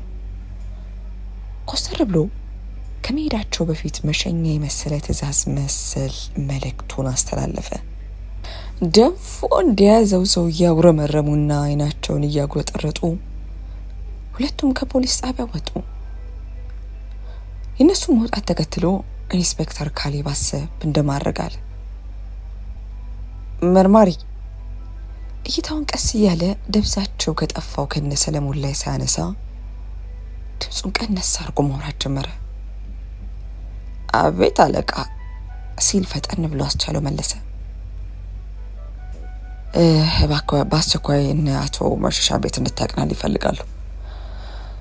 ደህንነታቸውን አረጋግጠልኝ፣ እንዲሁም ከብሮክ ቤተሰቦች በተቻላቸው መጠን ራሳቸውን እንዲያርቁና በምንም አጋጣሚ ከነሱ ጋር አስፈላጊ ነገር ውስጥ እንዳይገባ አስጠንቅልኝ ሲል ፈጠን እያለ ሀሳቡን ገለጸ። እሺ አለቃ፣ ታዛዥ ነኝ አላስቻለውም። በፍጥነት እጅ ነስቶ ከእጁ ማትለየው ማስታወሻ መዝገቢያ ደብተሩን ብድግ አድርጎ ለመውጣት ተዘጋጀ።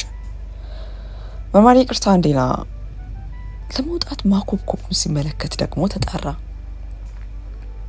ከኢንስፔክተሩ ሁኔታ ነገሩን በሚስጥር ማውራት እንደፈለገ የተረዳው መርማሪ ያስቻለው በቀስታ ወደ ኢንስፔክተሩ ጠጋ አለ። እዚህ ውስጥ ዓይንና ጆሮ አላቸው። ስለዚህ ሁሉን እንቅስቃሴያችን በጥንቃቄ መሆን አለበት ሲል ፖሊስ ጣቢያው ውስጥ ያሉን በሙሉ በጥንቃቄ ዓይን እየቃኘ ተናገረ። ሻለቃ፣ እኔም ቀደም ብዬ ስለዚህ ጉዳይ ልነግር ነበር። ሁኔታዎች ከማረሚያ ግድያ ጋር ተመሳሳይ ነው።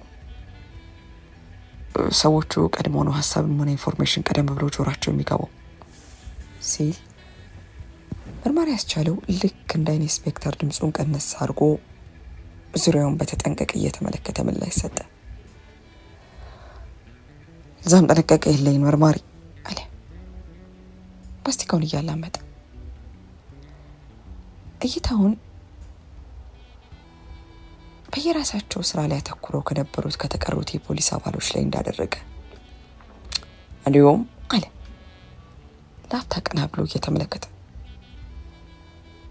የማረሚያትን ጉዳይ ይዞት የነበረውን አቃቤ ሕግ ስም እስኪ ንገረኝ አላንጋጡ ቆሞ እያወራ ያለውን መርማሪ ያስቻለውን እየተመለከተ። ኢንስፔክተር፣ ምንም እንኳን ፋይሉን በሐሰት አንቀጽና መረጃ ቢሞሉትም ልሰጥ ግን እችላለሁ አለ መርማሪ እይታውን ወደ ኢንስፔክተሩ መለስ አድርጎ። አያስፈልግም፣ ሀቁን ለራሱ ከሰው ማግኘት እችላለሁ አለ ኢንስፔክተር እይታውን ላፍታ ያክል ከመርማሪ ሊመለስ አድርጎ። ኢንስፔክተር አለ መርማሪ ትንሽ አሰብ እንደማድረግ ካለ በኋላ ምናልባት በድጋሚ መረጃዎችና የተደበቁ ማስረጃዎችን ማግኘት ከቻልን የማረሚያትን ጉዳይ መልሰን መክፈት እንችላለን እንዴ ሲል እንደ ማመንታት እያለ ጥያቄውን ሰነዘረ። ግድያውን የፈጸመው ወንጀለኛ ከፊታችን ከቆመ በሐሰት ተመስርቶ መቀመቅ የወረደውን ግለሰብ የማስለቀቅ ግዴታ ስለሚኖር አዎ ክሱን በድጋሚ ማንሳት እንችላለን አለ ኢንስፔክተር ቀና ብሎ መርማሪ ያስቻለውን እየተመለከተው። መርማሪ ያስቻለው ምንም እንኳን እጁ ላይ አንዳች ፍንጭ ባይኖርም ይህንን ቃል መስማቱ በራሱ አንዳች ብርታት ሰጥቶት በትንሹ ፈገግ እንደማለት አለ። በቃ ሂድ፣ የተቀረውን ሁሉ በኋላ እናወራለን አለ ኢንስፔክተር። አጉል ተስፋን ሰጥቶ ሊያንሰራራው አልፈለግም ነበር። መርማሪ ያስቻለው ነገሩን እያወጣና እያወረደ ወደ እናቱ መሸሻ መኖሪያ ቤት አመራ። ለጉዳዩ ቅርብ የሆነ መምጣቱ የተሰማው ነበር። እዛው አፍንጫው ስር ያለ ግን ያልተፈታ አንዳች ነገር መኖሩን ውስጡ ይነግረው ነበር። እመት እቴኔነሽ በሩ እንደተንኳኳ በዛ አሳዛኝ ተስረክራኪ ድምፅ መለሰች። በሩን እስክትከፍተው ግን በሩን ያንኳኳውን ሰው ማንነት እስክትመለከት የሰጋች ይመስል ነበር። እኔ ነኝ እቴቴ ምላሽ ሰጠ። መርማሪ ነህ? ፈጠን ብላ በሩን ከፈት አደረገች። አስደነገጥኩሽ እንዴ አለ ሁኔታዋን ሲመለከት አዘን እንደማለት እያለ። ኧረ እንዲያው ነገሩ ልቤ ድንጉጥ ነው። በር በተንኳኳ ስልክ በጮኸ ቁጥር አንዳች ነገር የሚነግረኝ ይመስል ልብ ይሮጣል አለች። በሩን በደን ከፈት አድርጋ ወደ ውስጥ እንዲገባ እየጋበዘች። ይገባኛል፣ ነገሩ ያስደነግጣል አለ ኮፍያው እንደመውለቅ እያለ። ራረፍ በሊኔ ልጅ፣ ቤት ውስጥ ኛ አንዳች ነገር ደረቴ ላይ ተሰንቅሮ መተንፈስ ሲያቅተኝ ቡና ልጅቷን እዚሁ አቀራርቤ ብያት ወደ በረንዳ ወጣው አለች። በረዥሙ እንደመተንፈስ እያለች። አስቻለው እንዲቀመጥ ከተጋበዘበት በርጩማ ሊያረፍ እንደማለት አለ። ኦ ይጨንቃል አለ። በሳቱ የማረማዊት እናት ያሳለፈችው ያለውን ስሜት መገመት ከብዶት፣ ምን ለነገሩ መርዶዬን ሰምቼ ጨርሻለሁ አለች። የግዷን በራሷ ሐዘን ፈገግ እንደማለት እያለች፣ አንዱን በሽታ አንዷን ደግሞ የሰው እጅ ነጠቀኝ። አሁን ስስቴ ለሱ ነው። አንዳች ነገር ቢመጣ አንድ ነገር ቢወደብኝ ብዬ ሰጋለሁ ስትል ውስጥ ያለው ባሏ እንዳይሰማት ድምጿን ቀነስ እንደማድረግ ብላ እንባዋን አፈሰሰች። እባክሽ ተይ እትዬ ነሽ። በሕይወትና በጤና አቁማችሁ ይህን ጉዳይ ከግብ ሲደርስ ማየት አለባችሁ አለ ሐዘን ተጭኖት ደከም ያለ ፊቷን እየተመለከተ። የኔ ልጅ በሻርፓ አፍንጫዋን አበስ እንደማረጋለች። የከሱም ምኑም ሁሉ ነገር ይቅርብኝ። ዋናው ነገር ልጆቼን አለሞቼን በየተራ አጥቻለሁ። እኔ ቤት የገባ ማንም ቤት አይግባ። ብቻ ይህን ሰው እንዳይጎዱብኝ ነው ስጋቴ ስትል ፊቷን ሳሎን ሶፋ ላይ ጋደ ያለውን ባለቤቷን ተመለከተች። አሁን ተመልሼ የመጣሁት ለዚህ ጉዳይ ነው እትዬ ነሽ። ለጊዜው ጥንቃቄ ማድረግ ይኖርባቸዋል። የሟች ብሩክ ቤተሰቦች ነገሩን ቀለል አድርጎ አይደለም ያልፉት። ምንም ቢሆን በአሰቃቂ ሁኔታ የተገደለው ልጃቸው እንደመሆኑ መጠን ከህጉ ፈጥነው ያላቸውን ኃይልና ገንዘብ በመጠቀም ጥቃት እንዳይሰነዝሩ እንሰጋለን አለ። የመጣበትን ጉዳይ አጠራ አድርጎ እንደማብራራት እያለ ማጃጣውት የኔ ልጅ በግድ ፈገግ እንደማለት አለች። የዛኔስ ቢሆንኛ ቀባሪዎቹ እያለን አላደረግንም ብለው ስንቱ ነገር ስንትስ ነገር ተማዘውናል አለች እጆቿን መታ መታ እንደማድረግ እያለች።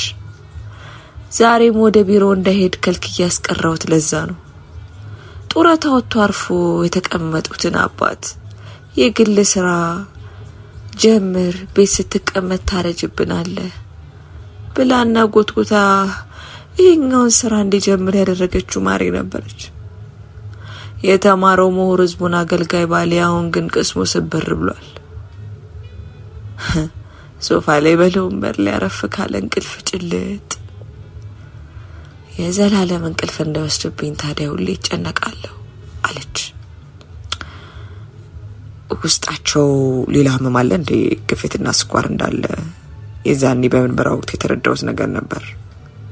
መርማሪው አሰብ እንደማድረግ እያለ አዎ የኔ ልጅ አለች በጣቷ አፏን ጠረግ እንደማድረግ እያለች። ሐዘን ውስጡን ሰርስሮታል። ታዲያ አንዳንዴ ይቀናበታለሁ። እምባ የቀላቀለው ሳቅ አሰማች። አይኑን ሲጨፍን ሰላማዊ እንቅልፍ የሚወስዱ ይመስለኛል። ሄዶ እስኪቀላቅላቸው ድረስ ቀድመውን የሄዱትን ልጆቹን መመልከት የሚችል እየመሰለኝ ይቀናበታሉ። ቶሎ ቶሎ ሸለብ የሚያደርገው በአካል ያጠገባቸው ልጆቹን ለመመልከት ይመስለኛል አለች። ስሜት ወረዳቸዋለሁ ብዬ ነገሩን አቅልዬ ልመልስልሽ አልችልም እትዬ። ከባድ ፈተና ነው፣ ግን አሁን ተስፋ ያለን ይመስለኛል። ወደኛ ቡድን ተዘዋውሮ የመጣው ኢንስፔክተር በስራው ጎበዝና አንጋፋ ነው። እንደ እድሜው አይደለም፣ ብስል ነው አለ። አዎ በፊት ከነበረው ይሻል መሰለኝ። የኔ ልጅ ስነ ስርዓትም ያለ ይመስላል። ምንም ቢሆን ሀዘንተኛ ነው፣ አያንቋሽሽም አለች።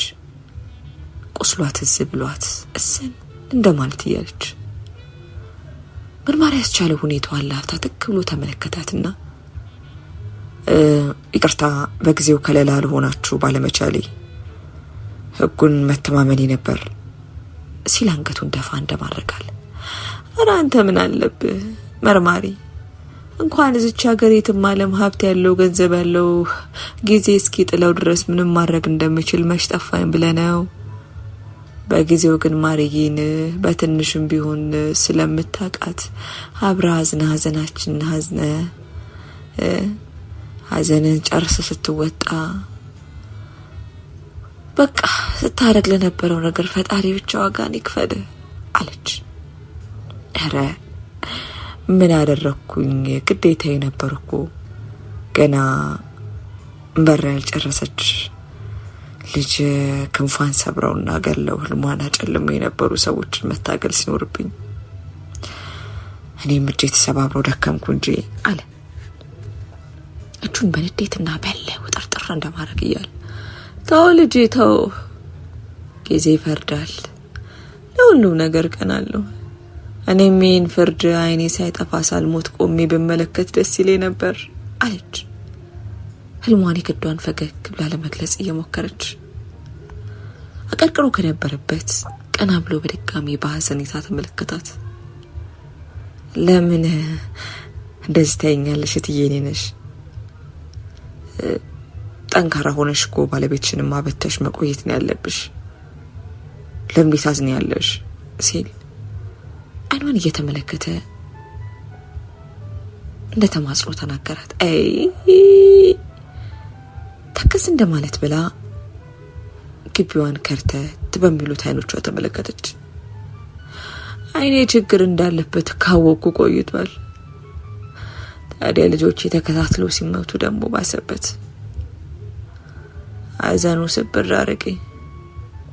የልጆቼን ዓለም ሳታይ አታሳውረኝ ብዬ አምላኬ እንዳልተማጸንኩ የልጄ ጉዳይ የልጄ ደም ፈሶ ሳይቀር ሳታስመለክተኝ እንዳላርፍ ሆነ ጸሎቴ አለች። በድጋሚ አይኗን ሙልት ያደረገውንም ባለመጥረግ እንደመታገል እያለች መርማሪ ያስቻለው በሐዘኔታ ተመልክቷት እሱ እንባውን ለመታገል ይጣጣር ጀመር። ጊዜው ገና ነው፣ አልረፈደም። ያንን የምታይበት ቀን ሩቅ አይደለም። እንደ አፌ ያርገኝ። አዎ ያርገው። የዚህን ነገር ማብቂያ ማየት ነው ናፈቀኝ። ጸሎቴም እሱ ነው። በወንድ ማበሳለች።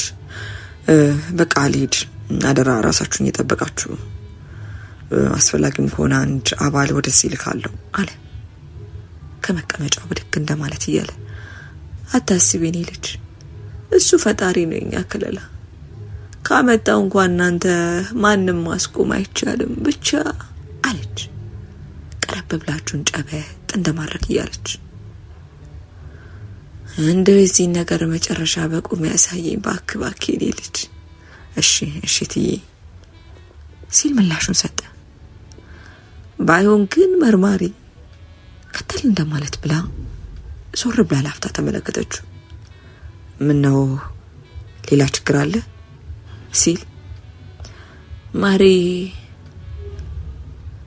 በቅርቡ አስተዋውቅሻለሁ ያለችኝ ፍቅረኛ ነበር አለች ድምጿን ቀነስ እንደማድረግ። ፍቅረኛ? እሱም ደንገጥ ብሎ ጠየቀ። አዎ በጣም እንደምትወደውና ምንም ቢመጣ ምንም እሺ ብዬ እቀበለዋለሁ ስትል ነበር የገለጸችልኝ። ከዛ ውጭ ግን ተጨማሪ ነገር አልነገረችኝም። እኔም የራሷን እንግዲህ ምላሽና ሁኔታ ስጠባበቅ ሞታ አረፈችው አለች። ነገሩ ትንሽ ግር ያላት ትመስል ነበር።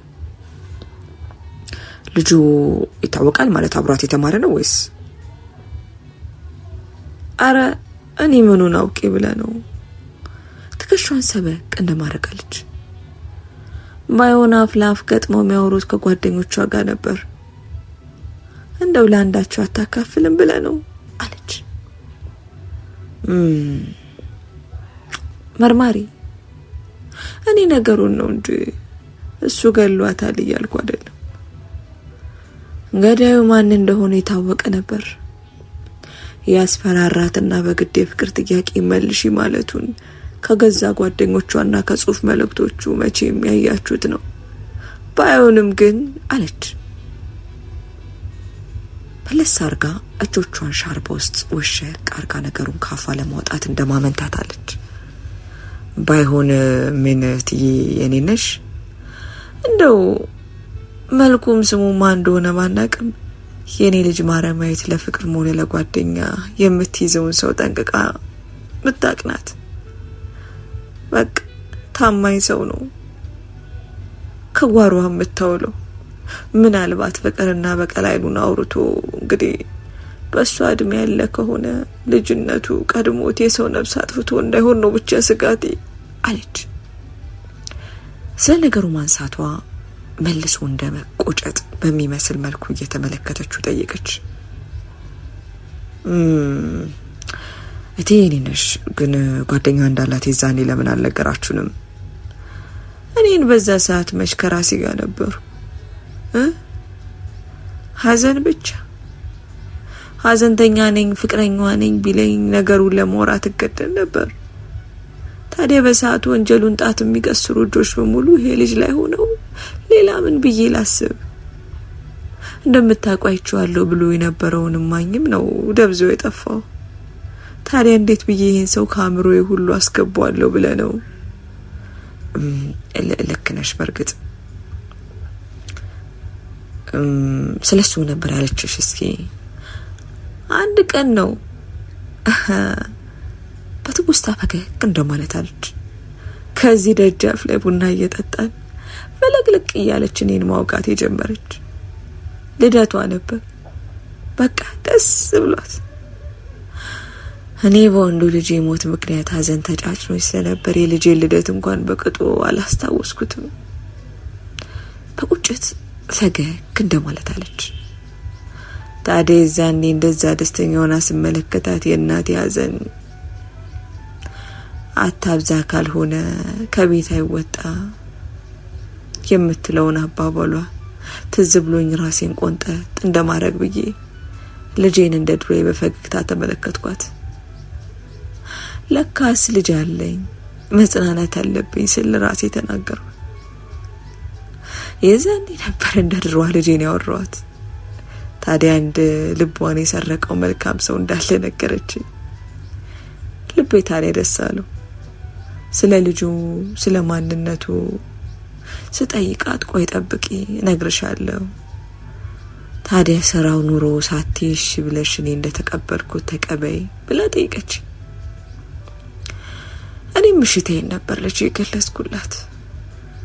ታዲያ ልጄ ልብ የሰረቀውን ሰው አስተዋውቂኝ ስላት በቅርቡ እንደሚሆን ነግራኝ ነበር። እሺ ብዬ ተቀመጥኩ። ያው ምን ያደርጋል ሳናስበው ቀደመች። እንቧን ጠረጋ አርጋ ትንፋሿን እንደመሰብሰባለች። የራሱን እንባ መቆጣጠር ያቃተው መርማሪ አስቻለው የራሱን እንባ ለመመለስ ታገለ። እትዬ በረሽሙ እንደመተንፈስ ካለ በኋላ ስለዚህ ጉዳይ ካንቺ ውጪ የሚያቅሰው አለ እንዴ? በጣም ብሎ ጠይቃት። እኔ እንግዲህ ጓደኞቿን ነው፣ ነገር ግን ትሁት በተለይ ሳታውቅ አትቀርም። ትንሽ አሰብ እንደማድረግ ካለች በኋላ ጭንቅላቷን በእርግጠኝነት ያወዛወዘች ተናገረች። ትሁት የምትባለው ጓደኛዋ ታውቋታል ማለት ታውቃለች ጉዳዩን? አዎን ይመስለኛል። አንድ ቀን ተያይዘው ወጥተው እንደው አንዳች መለሉ ነው ጥሩ ነው እያለች ስታሾፍባን ነበር። እሺ አመሰግናለሁ፣ ራሳችሁን ጠብቆ መሄድ አለብኝ። እንደ መርበትበት እያለ በቅጥ እንኳን ሳይሰናበት ወደ ግቢው በር ጋር በፍጥነት መራመድ ጀመረ። ሁኔታው ግራ ያጋባት እትዬ ነሽ ማለት ያለባት ግራ ገብቷት ኋላ ኋላ እንደ ነገሩ ከተል እንደማለት አለች። በነገሩ እንደመገረምና ግራ እንደመጋባት እያለች ራቅ ብሎ እስኪሄድ በራፉን ከፈት እንዳረገች አርቃ ተመለከተችው። መለስ ብሎ መርማሪው እንደወጣ ቀደም ብሎ ያስጠነቀቃት ነገር ትዝ ብሏት ወደ ራሷ መለስ ብላ ዙሪያ ገባውን በተጠንቀቅ ካማተረች በኋላ ወደ ውስጥ ገብታ በሩን ቆለፈችው። በፀሐይ የደረቀውን መሬት አንዳንዴ ልብስ ፍሳሽ ያጨቀየውን መሬት ባለ በሌላ ኃይሉ ረገጥ እያደረገ በፍጥነት መራመድ ጀመረ።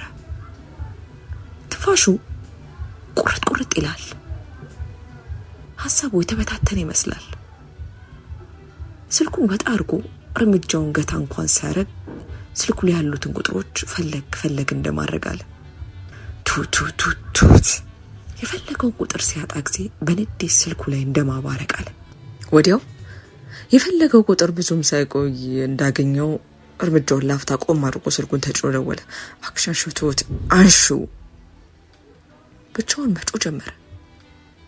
ከስልኩ ውስጥ ግን አንዳች ምላሽ አልነበረም። ወይኔ አለ በድጋሚ።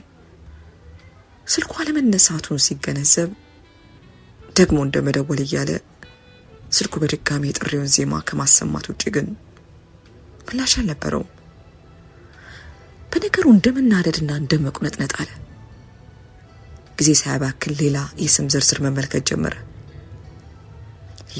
ሊሊ ባክስ አንቺ እንኳን አንሹ አለ ፈጠን ብሎ።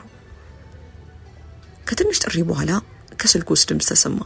ሄሎ ሊሊ ያስቻለው ነኝ። መርማሪ ያስቻለው ትሁት አብራሽ ናት? አይ ቅድም አብረን ነበርን፣ አሁን ግን ተለያይተናል። ወዴት እንደሄደች ታውቂያለሽ? ሰው ልታገኝ ነው። ምነው ችግር አለ እንዴ? እባክሽ ልታገኝ የምትሄደውን ሰው ወይም ቦታውን ልታሳውቂኝ ትችላለሽ? ውጪ ነው። አንድ ኢንስፔክተር ለማግኘት ነው። እኛን ማነጋግሮ ነበር የሄደው። እሱ ሲመጣ እሷ መታ ስለነበር ያለችበት ቦታ ነው የተቀጣጠሩት። ምንድነው መርማሪ ሌላ የተፈጠረ ነገር አለ? አትሄድን አይደሉም እንዴ ስትል ከመርማሪ ያስቻለው አጠይቅ ተነስታ ስጋቷን ተናገረች። ምንም ችግር የለም ደህና ናቸው፣ እባክሽ የሚገናኙበትን ቦታ ንገሪኝ። እሷ ወደ ቦሌ አካባቢ ነበር ሄደችው፣ የት እንደሆነ ግን እንጃ።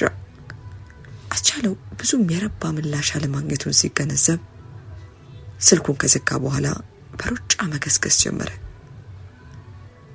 የሚኖርበት ቤት ሲደርስ በችኮላ ወደ ውስጥ ዘለቀ። ድንጋጤና መርበትበት ፊቱ ላይ ይነበብበት ነበር። ከኪሱ ቁልፉን ወጣ አድርጎ ቁልፉን አስገብቶ በሩን ከፈተ።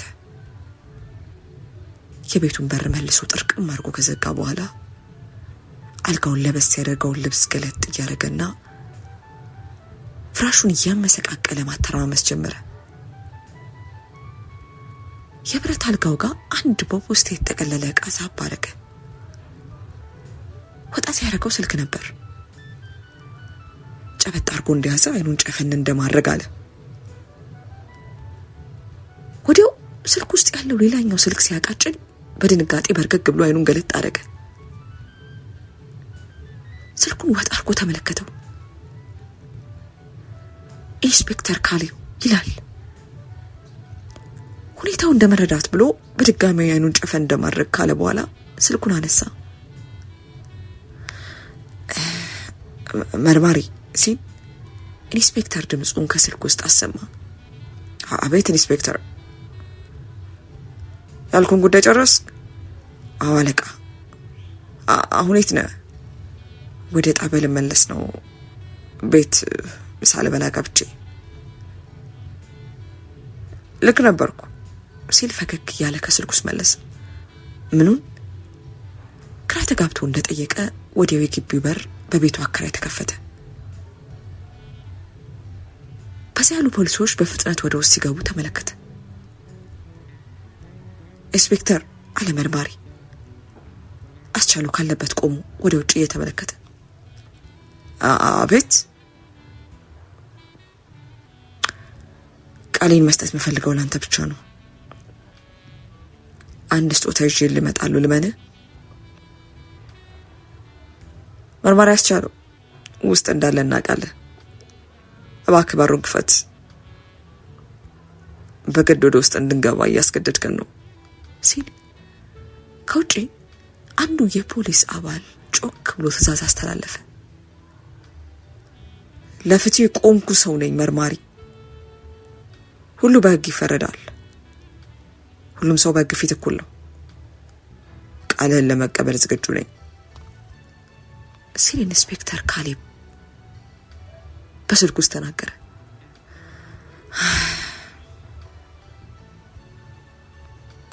አስቻለው በብሩክ ሰይፍ ግድያ ወንጀል ተጠርጥረሃል። እባክን ወደ ጣቢያ አብረን መምጣት ይኖርብሃል። ቀደም ብሎ ድምፁን ከፍ አድርጎ ሲናገር የነበረው ፖሊስ ተናገረ። አስቻለው እጁን ወደ ላይ አድርጎ ለመሄድ ፈቃደኝነቱን አመላከተ። ፈጠን ብሎ ሌላኛው ፖሊስ ካቴና ወጣ አድርጎ እጁ ላይ አኖረ። ካለምንም ትግል እጁን ሰጥቶ የለበሰውን ዩኒፎርም እንደተከናነበ ወደ መኪናው አመራ። የሰፈር ሰው ባለበት ቆም ብሎ ሁኔታውን እየተመለከተ ማሾካሾክ ጀምሯል። በድርጊቱ ያላፈረው አስቻለው አንገቱን ሰበር እንኳን ሳያደርግ ወደ ውስጥ ዘለቀ። ወደ ፖሊስ ጣቢያ አስቻለው ፖሊስ ጣቢያ እንደደረሰ አፉ እንደተለጎመ ሰው ከሌሎች መርማሪዎች የሚመጣ ጥያቄን አሻፈረኝ ብሎ በዝምታ ተቀመጠ። ቀንጥሎት እጃቸው ላይ ሲወድቅ የገሰጻቸው የመከራቸውና የቀጠራቸው መርማሪ ሁሉ በየተራ እየገባ እነሱን ይዘልፍና ያንቋሽሻቸው ጀመር። በዝምታ ሁሉን፣ በፈገግታ ሁሉን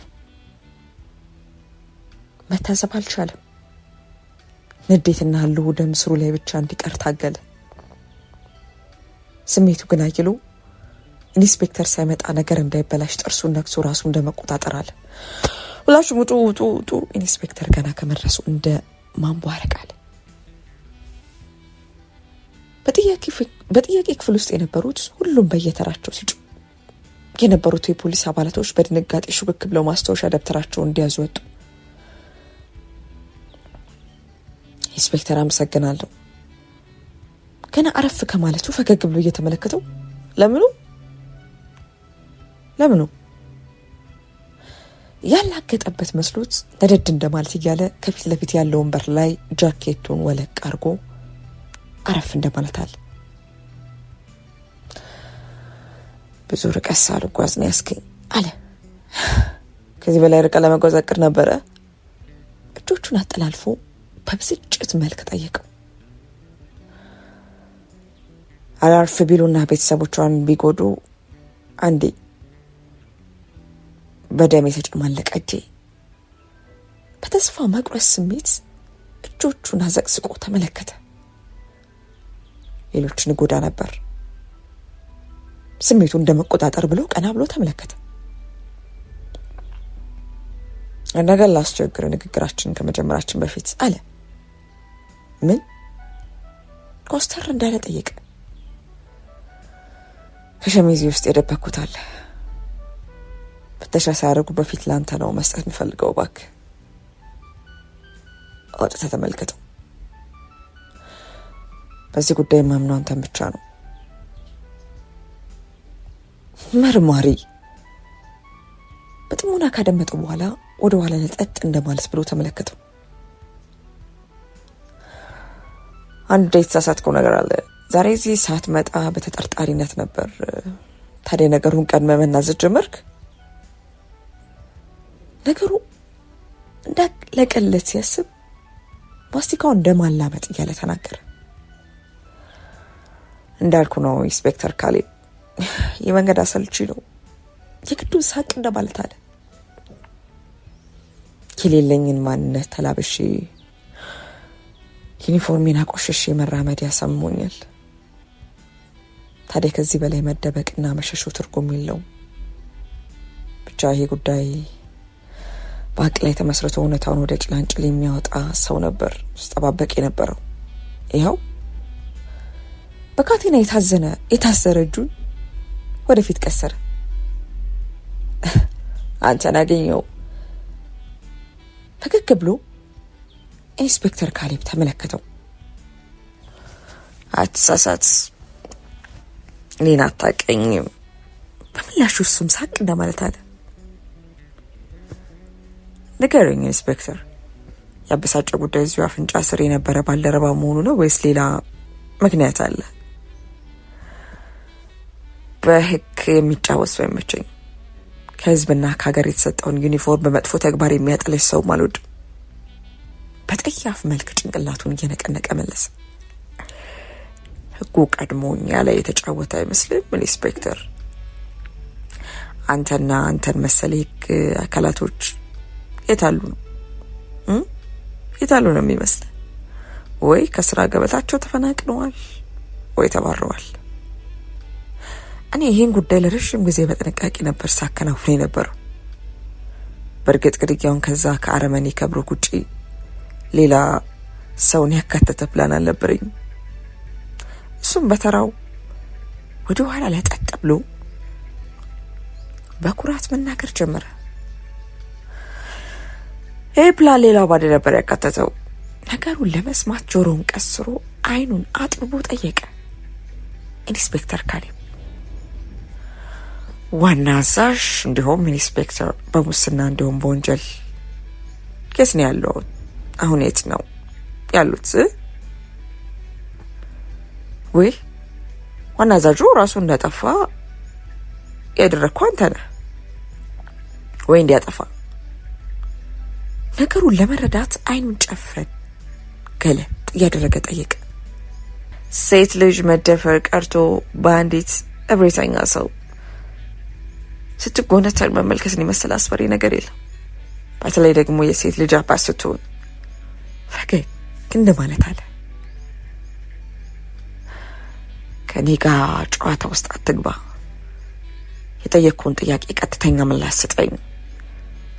ኃያል በሆነ ድምፅ ጠረጴዛውን መጥቶ በጩኸት ጠየቀ። ጨዋታ አልነበረም ኢንስፔክተር።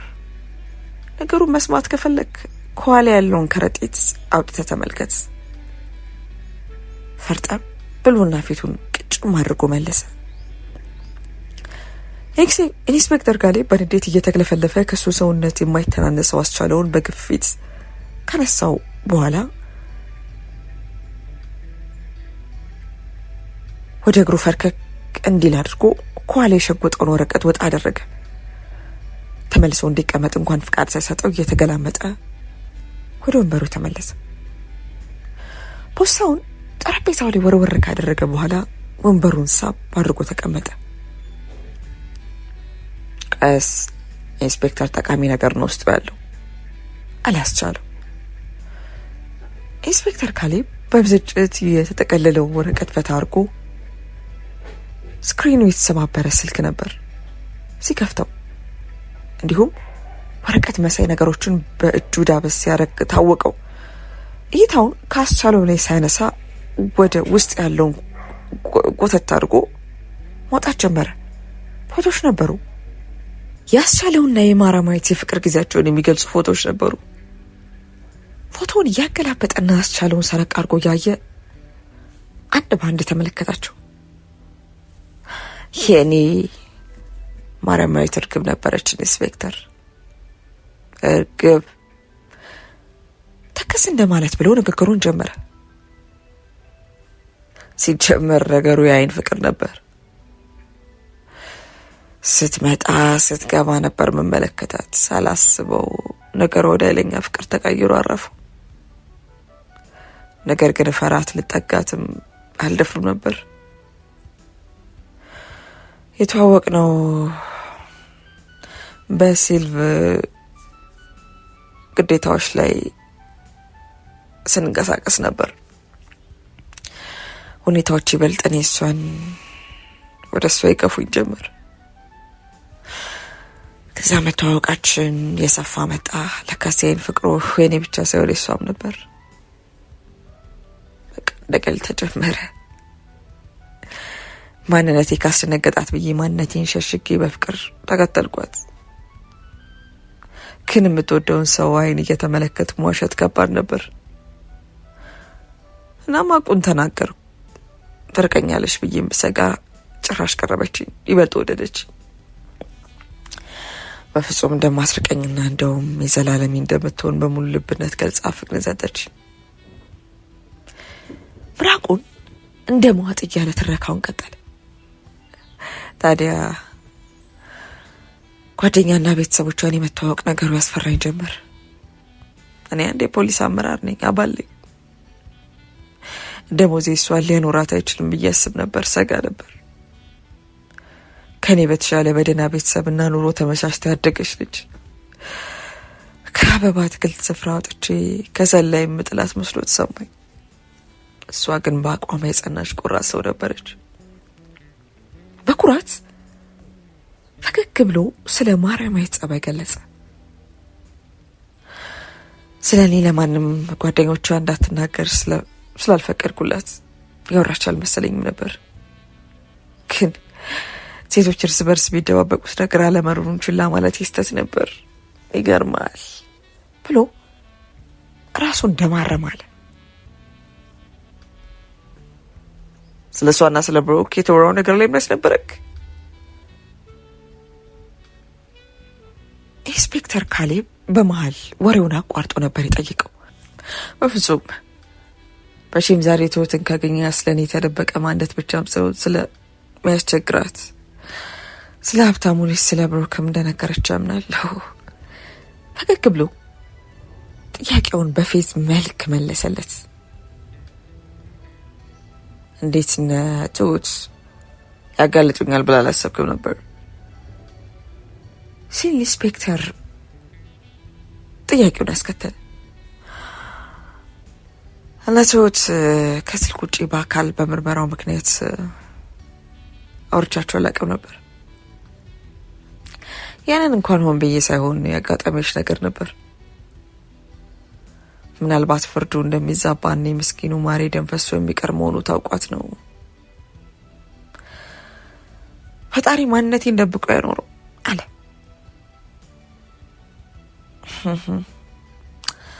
የፈጣሪ ስማት በለው ህግም ሆነ ፈጣሪ ሰውን በመግደል አያምንም። ስለዚህ ራስን እንዲህ ያልክ ባስደድለው ጥሩ ይመስለኛል አለ ኢንስፔክተር ካሌብ በንቀት መልክ እየተመለከተው። አስቻለው ትክ ብሎ ተመለከተው። እሺ አሁን ስልኩን ክፈትና ውስጥ ያለውን ቪዲዮ እንዲሁም የድምጽ ቅጂ ደግሞ አድምጠው እባክህ አለ መርማሪ አስቻለው። ኢንስፔክተር ካሌብ ለአፍታ ከተመለከተው በኋላ የስልኩን የይለፍ ቃል ጠይቆ በተባለው መሰረት የድምጽ ቅጂውን ወደ ጆሮ አስጠግቶ ማድመጥ ጀመረ።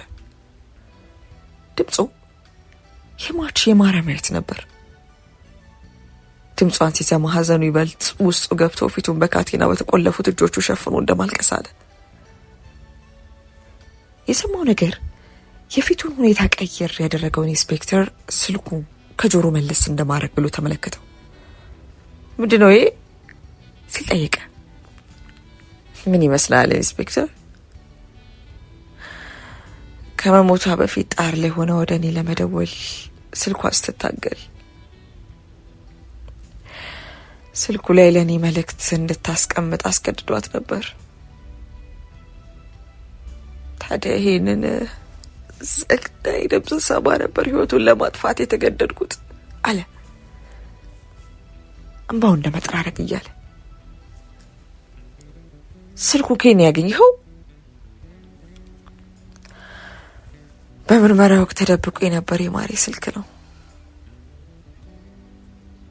ብሩክ ነው ከመሞቱ በፊት ሳሰቃዩ የሰጠኝ።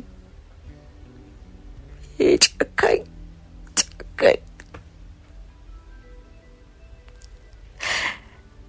ይሄን ቅድ እየሰማ ናፍቆቱ እንደሚወጣ ነበር የነገረኝ። ስትናፍቀው ታዲያ እንዴት ብዬ ውስጤ ልቆጣጠረው ኢንስፔክተር? ካለምንም ኃጢአቷ ድፍት ብላ የቀረችው ማሬ ሳስባት ህጉም ኃላፊነቱም የለበስኩት ልብስ አሶብኝ በቀሌን ተወጣው። ማሬ ቀደም ብላ የሚያስቸግራት ሰው እንዳለ በወሬ መሀል አንስታብኝ ታውቅ ነበር። ነገሩን ጠለቅ ብዬ ልጠይቃት ስሞክር ግን ሁኔታ ያስፈርቷትና ከሰው ጋር እንዳልጋጭባት ሰግታ እንዳላስብ ነገሩን አለባብሳ ነበር ያለፈችው። እኔም የከፋ ቢሆን እንዲህ ዝም አትልም ብዬ ይችላልኩት። የዛኔ ጆሮ ብሰጣት ጠንከር አድርጌ ብጠይቃት የሁሉ አይመጣም ነበር።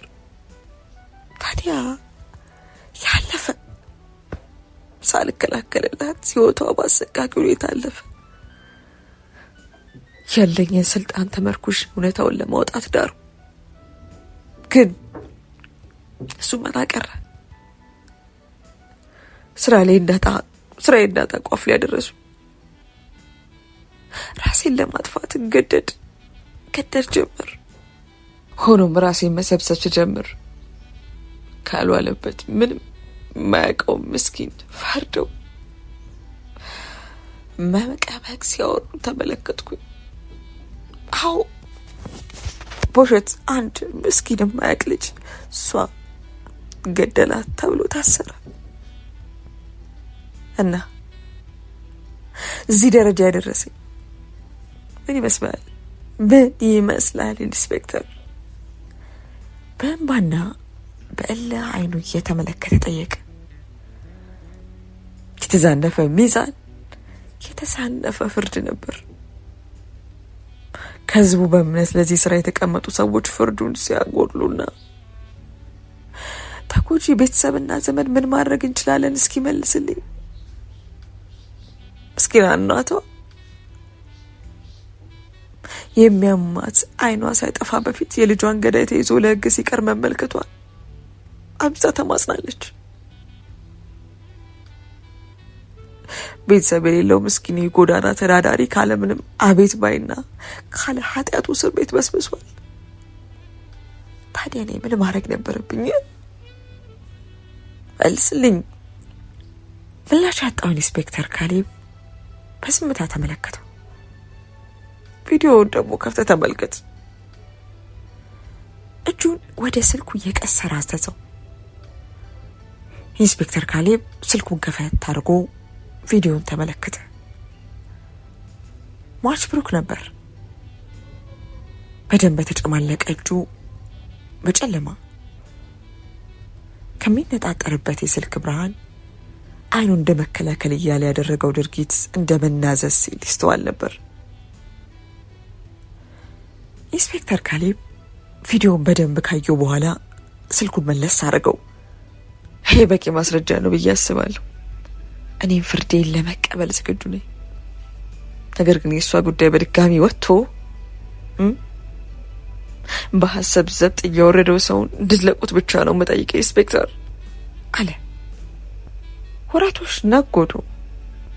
የማራማየት ያስገድዶ መድፈርና አሰቃቂ ግድያ ወንጀል በድጋሚ በአቃቤ ሕግ ታይቶና መረጃዎች ለፍርድ ቤት ቀርበው ካለ ወንጀሉ ታስሮ የነበረው የ20 ዓመት ወጣት በነጻ እንዲለቀቅ ተደረገ።